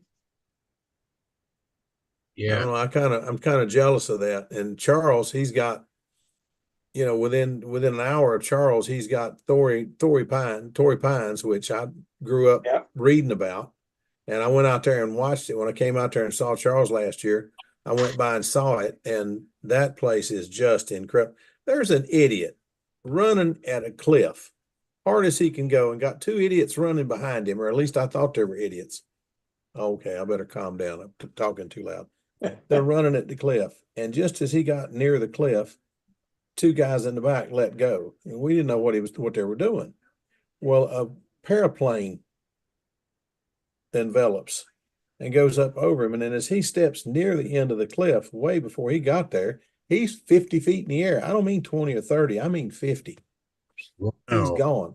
And these guys floating around out there and go down and get their feet wet and fly I mean, he's flying at the cliff, and all of a sudden up over Yeah, the the cliff he wind just goes. picks him right up. Oh, that was the darndest thing. I sit there. We were going to be there. I told Vicky Mhm. we're only going to spend about 5 minutes here. I just wanted to see it, and of course I had my camera in my hand. I took probably 100 pictures, but it was the Amazing. darndest thing, I'd ever seen in my life. They get to the edge of the cliff and they're way up. So I was talking to another guy about a sailplane, real sailplane. I don't know where everybody went, but anyway, that was incredible too. It was just everything out there just floored me. Yeah, let I me don't know catch where. up on the chat. Let me catch up on the Go chat ahead. box. I'm way behind. We have a handle here. It says Prophets of the Order of Melchizedek. Looks like Gary is out. LOL. Yeah, Gary, I'm here. Oh no, he's not. he's not. He has his Gary's eyes here. He's open. just waiting for something interesting. That's all. He's just waiting to catch somebody saying he's out. Yeah. Yeah. And then Marcel Legrand said, "Yep." And then Jeff Riley. This is regarding the Stooges. Jeff Riley says, "Flying the smaller planes like 15s and 35s, I used a line clip between the tail gear and the stooge pin. That's how he did it." Yeah, that's how I did it. Yeah. I used to do That's how I that, but did then it I too. got high tech and I thought, gee, a line clip is heavy. All right. Yeah. I use a loop of Spectra line, baby. I'm gonna save weight, baby. Oh, Phil, come on, Phil. You Dennis, ain't buying that, are you? no, Dennis, sorry. I Ever, think I'm what I am thinking about doing is I'm gonna use my Spectra line and I'm gonna take one of those welded rings that I put in the ends of the lines. I'm gonna put that on my stooge line. I think That'll that'd be a be good an idea. absolute. That'll be a dead sure release. Yeah, Yeah. that'd be a good idea. Take Sometimes, take a Dennis, we weight outthink penalty. ourselves. Don't happen often, but every once in a while we just overthink ourselves just a little bit. Yeah. Well, I thought it's a nice way to use up all these little scraps of line I got laying around. But Yeah. Just when you usually, put the metal it's piece almost on there, keep it's it. hard. It doesn't stick out. You can't see it or anything, and Yeah. Just when you put that little clip on the end of that piece of string, make sure the string is short enough and attached far enough down that it won't come up and bang the back of the airplane.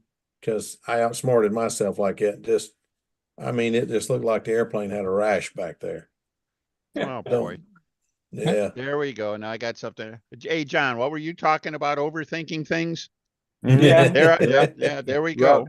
I Yeah. have a related story using a stooge once. I used a piece of soft wire to make the connection, and in flight, the soft wire curled up and grabbed the elevator, and I couldn't move it, and I crashed the airplane.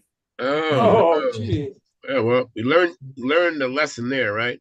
Yep, I did. Yeah, I used to on my tail gear coming down. In fact, it shows it on the plans for the Twister Sister. Where the landing gear comes down the wheels right here, And I'd wrap it and make another piece of wire, but it'd come back like in this shape and bent and wrapped and soldered there. So it had that triangular shape and that's where the stooge wire went through. Yeah. And that always launched clean for me. There was nothing flipping around. Everything was, copacetic. Old hippie word, copacetic. I Hey, remember can that. we, I want to call it a little visual aid. I want to go back to John's Kokolak's issue with the fuel tank and the fuel line and stuff like that. Sure, sure. Can I do a quick share on this here? Yeah, please. All right. This is a piece of a plan, an airplane called the Excalibur. It's a Love that classic airplane. era profile model. And one of the things designed by Dick Mathis. oh yeah, Dick Mathis, thank you, a free flight guy. One of the things he was worried about was front end shaking and stuff. So he put these cheek cowls on it and stuff and kind of sank the fuel tank into it. But take a look at it. This is a heck of a visual aid. Look at what that fuel line has to do. All right. Yeah, And no right, matter how you route it, it's going from here to here, which means it's going uphill, right? Pulling right, against centrifugal force and stuff. Now imagine, you see, he put the bottom of the tank basically at the fuselage. Imagine if he had cut a hole in the fuselage and then cut a hole in the cheek here, and then maybe just put like a plywood face or something like that for the tank to sit on. You could right, have had that tank sitting almost level. You'd have an right, almost level line to the needle valve. right. Well, Denny, Well, historically, people who fly profile stunt models, well, the knock on profiles has always been, well, gee, the engines run funny, and they think it's because the front end shaking. I don't think that front end shake is nearly as drastic to overcome that as this. Correct. Right. Yeah, that's a good point. And that's what I was Denny, saying earlier. My fanterized twister, my fuel tank actually went into the fuselage Mm-hmm. and into the tripler. So it went through the fuselage and then into the tripler.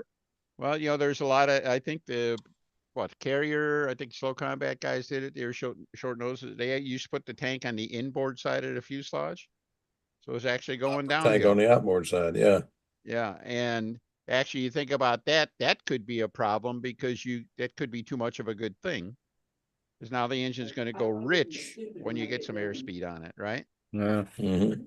So Denny, I don't know. I just think that anything that keeps that line as short and direct and without any little turns like this, I think that's all happy things to do for a glow engine. So Denny, the Excalibur I built did have the tank inset into the inboard tripler.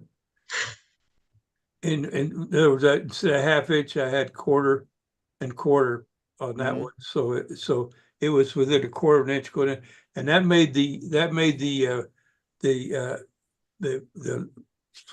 fuel pickup area almost equal or just a little bit outboard of the needle valve, and it ran very well that way. yeah. Well, when I started flying again back in 07, I built actually, my dad asked me to build it, but he had a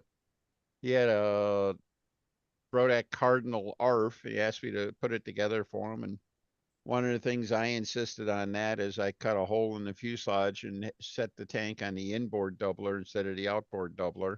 Right. That was like, that was not as good as going all the way through, but it was a heck of a lot better than, Right. than I think putting it on the on the outboard side. So, Yeah, I think that's a good idea. yeah. That's a good idea.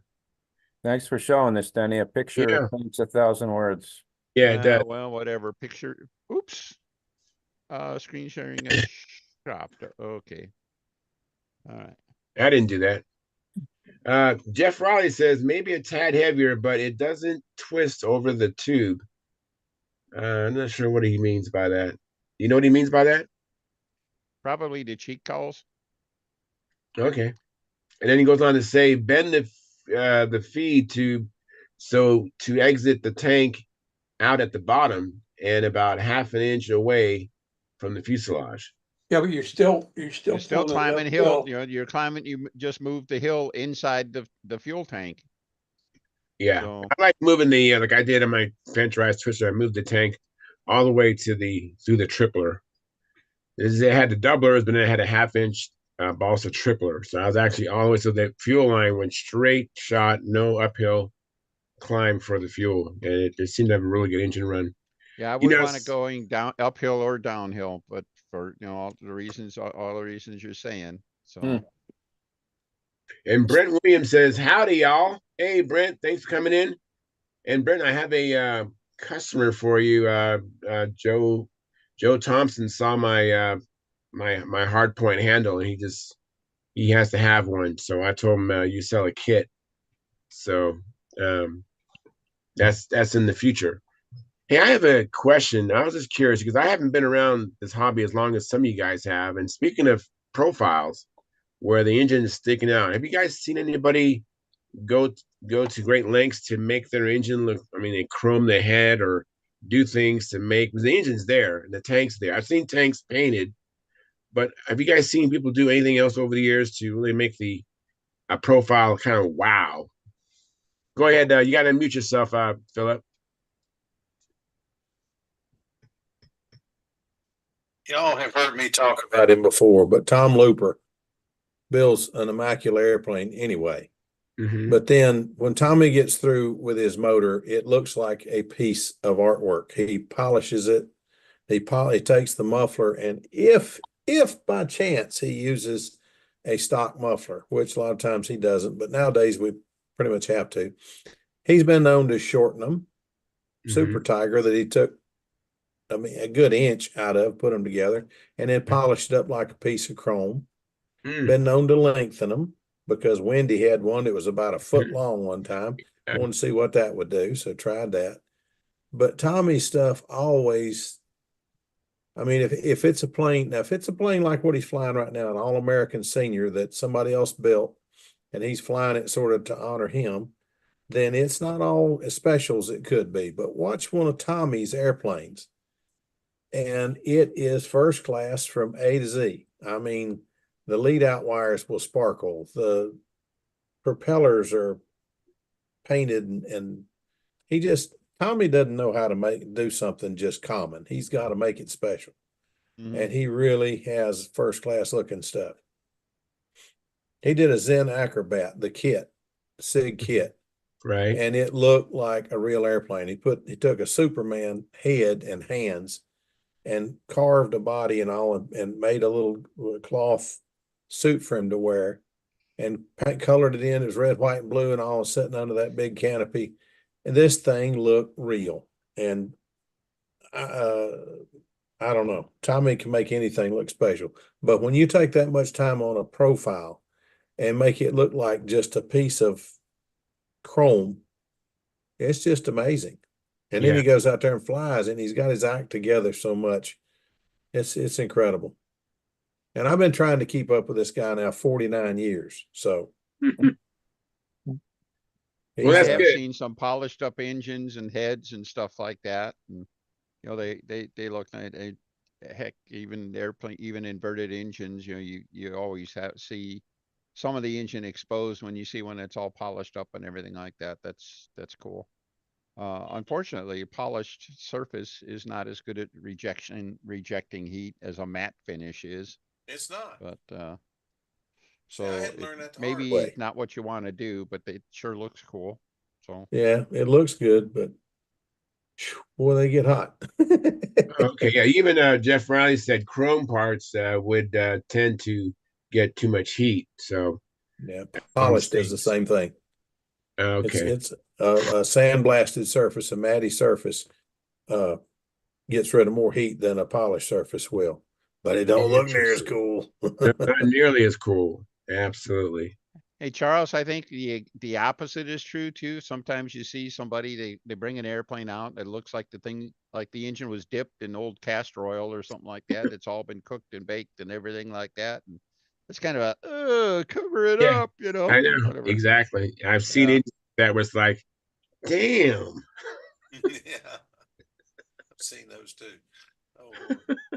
Oh, I had a friend of my dad's had a Fox 35 and it always served him well and everything like that. And it was one that was all, caked, old caster and everything like that. And he looked it over once. He discovered it was actually missing a head bolt. He couldn't tell because it was so dirty. That is bad. Yeah, that's pretty doggone bad. So, Yeah. but it was his best Fox. You don't touch it. It's the best one. Yes.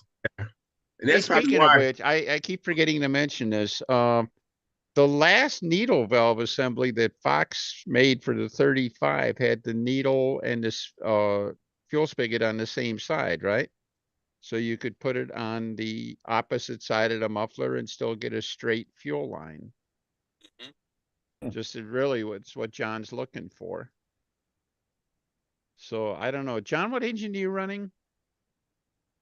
That my example was my 46 LA. 46 LA? Okay. Yeah. I don't know if you can do something with that, but look It's, for like I look for a said, Fox needle and once put I it in flipped it there. around, it runs great. It does what it's supposed to do. Yeah, I have also the first when the Evo 36 first came out, they brought it out with a remote needle, back from the prop and away from the muffler and everything like that. And a lot of people, oh, I can't live with that, Well, we ran it and it seemed to run just fine, but you could experiment with a remote needle out of the LA series, and I think that might be something where you could move it around and fix the problem without messing up your. I think it would require more length than you might have to work with, but I think Yeah. it would work. Well, my main takeaway, I guess, from tonight is I All really right, need to. John. Thank you. Thanks for coming in, man. Oh, Appreciate it. John, I've got to re-examine my plumbing and make sure that I've got, as direct a line as possible. And I don't have any bends or excess line length. That's the only thing. Because what I'm doing now isn't really, I'm not talking, I didn't bring it up because I need to have the needle away from the muffler. I mean, I can deal with that. And it runs fine. I was just trying to understand why Yeah, guys are saying it's the same on both sides, and for me, it wasn't. yeah. Right. Well, Sometimes you can't explain it. you could share that post. You I could share did. your opinion. I did, Okay. and once I did, 3 more guys piped in and said, "Well, it works for me." Yeah. Either way. Yeah. That's Well, how you it is. wanted to really want to get in a fight about it. Ask them if they've actually tried it. No, I don't need to go there. No, no, no, No, no, it's no, easy no, for no. me. I could just ask you guys. Well. Remember, John, I fly electric. Yeah, but what percentage of your flying hours have been electric as compared to IC in your life? Yeah, let's just say it's getting closer and closer all the time, and let it go at that. So So do you have to get the electrons to move in a straight line? yeah, absolutely. Absolutely. I mean, I don't want those things restricted. I don't want them jumping through any, excess wiring or anything like that. So They got to go around the corners on those where you got to have the induction coils so that they work with the magnets. So they don't mind to turn, if they're right next to each other. That's what they like. Guys are too many. yeah, it is one of the things that people have talked about. They said that you had to have the ESC a certain distance away from the motor because of the powerful magnets and the magnetic fields and stuff. But no one's actually, not that I've seen, has actually been able to prove that makes a difference. Hey, I think one Charles. thing that does matter is that people like using carbon fiber, and carbon fiber is conductive. And Phil Granderson actually had trouble with one of his airplanes. He traced it down to his timer. The backside of the timer, all the solder joints and stuff was sitting on against a carbon fiber plate, and it was shorting out he was getting motor shutoffs and stuff like that. Wow. Wow. As soon as he put a little piece of foam on the back, that was that. So Very good.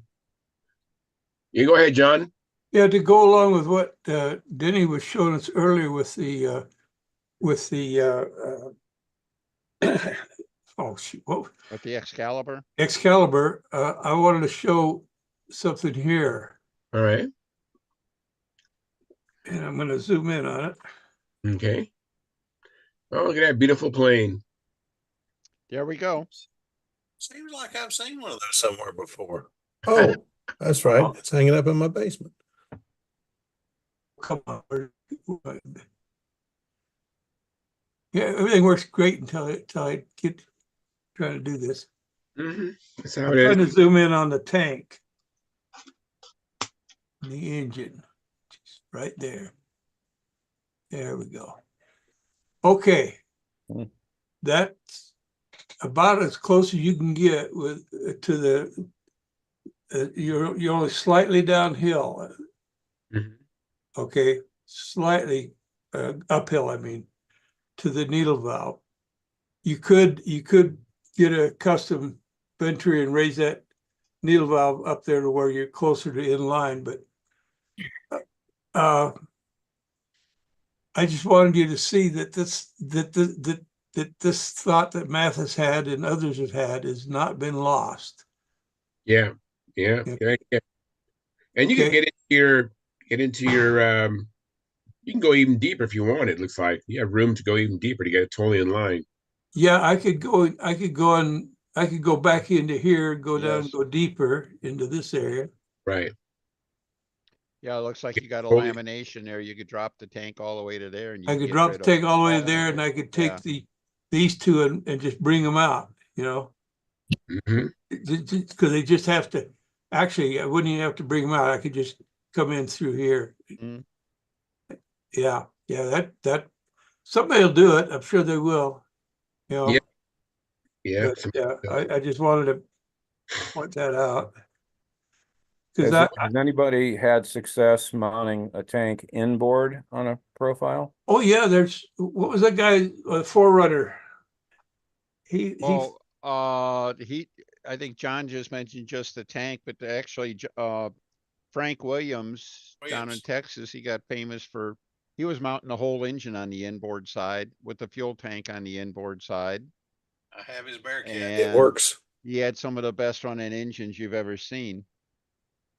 He I actually have built one. It works. full fuselage airplanes with Yeah. the cylinder on the inside, you know, side mounted engine on a full fuselage with the cylinder on the inside.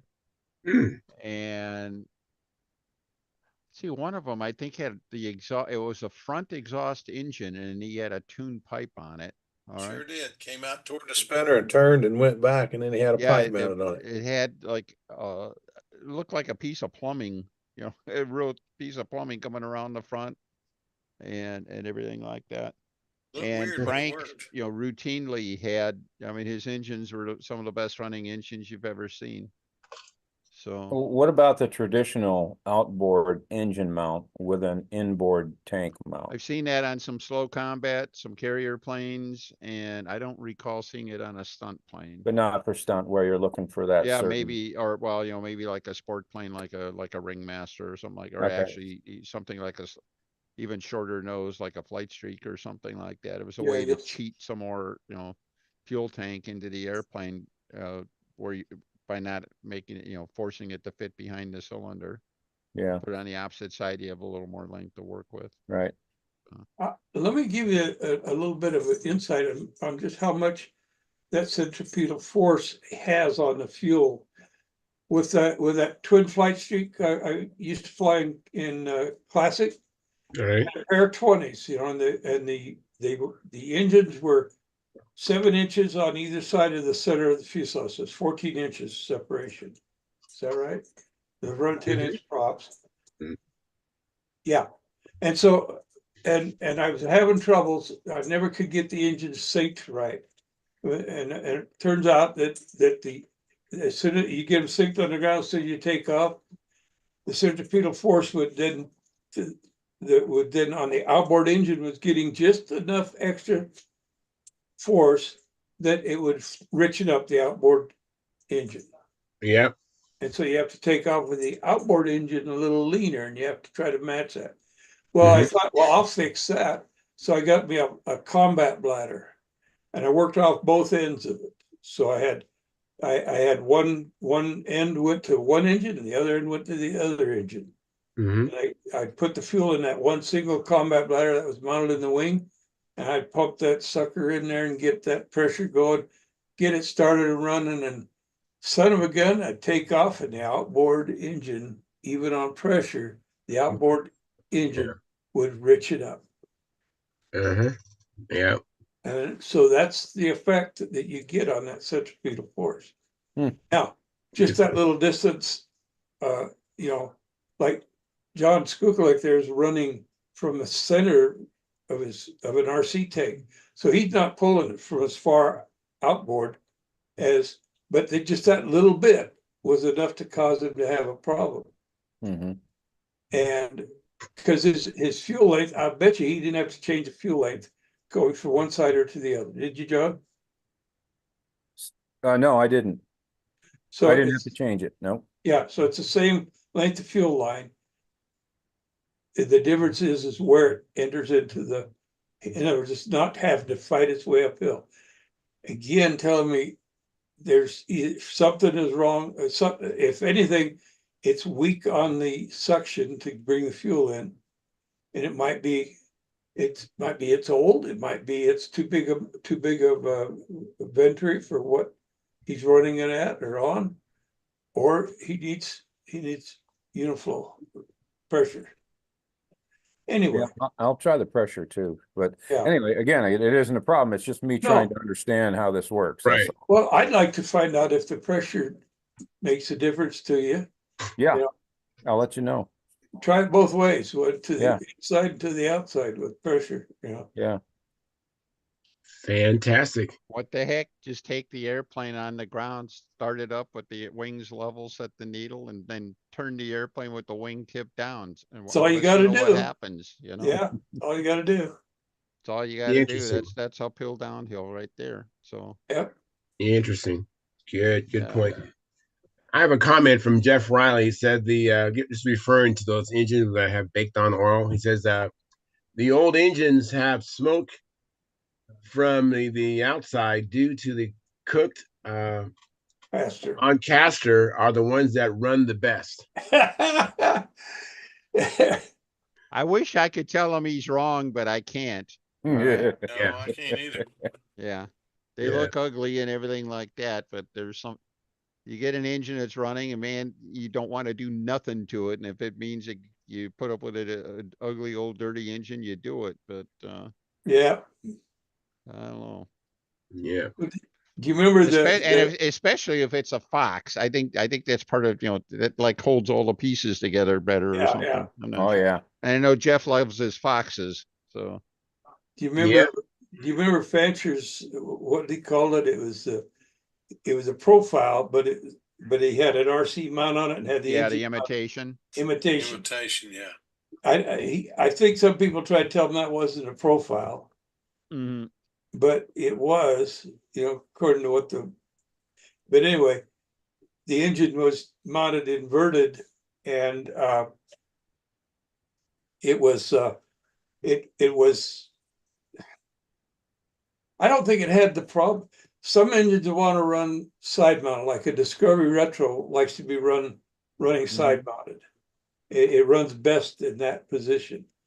And some others, some of them that back when Igor Berger, before he was known as the stunt god of Europe, had, and I say that with all due respect, that's not, but he had his website there, and he liked to tilt his engines down to about, maybe 40, 60 degrees, somewhere in that area. And those ran best for him there.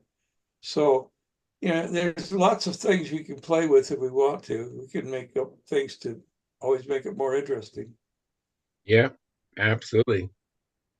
Hey guys, I'm going to end the live stream, and I want to thank everybody for coming in, and want to wish everybody a happy Memorial Day weekend. Hope they have a great time and be safe. and hopefully you have a chance to do some flying, like people are going to do at Dennis contest. And have a good time, Denny. And I hope you have a great turnout. Hope the field is in great shape, regardless of this recent rain activity. And hope you come back Monday and tell us all about it. So until then, fair winds and tight lines. And keep See your ya. stooges under control. Yes.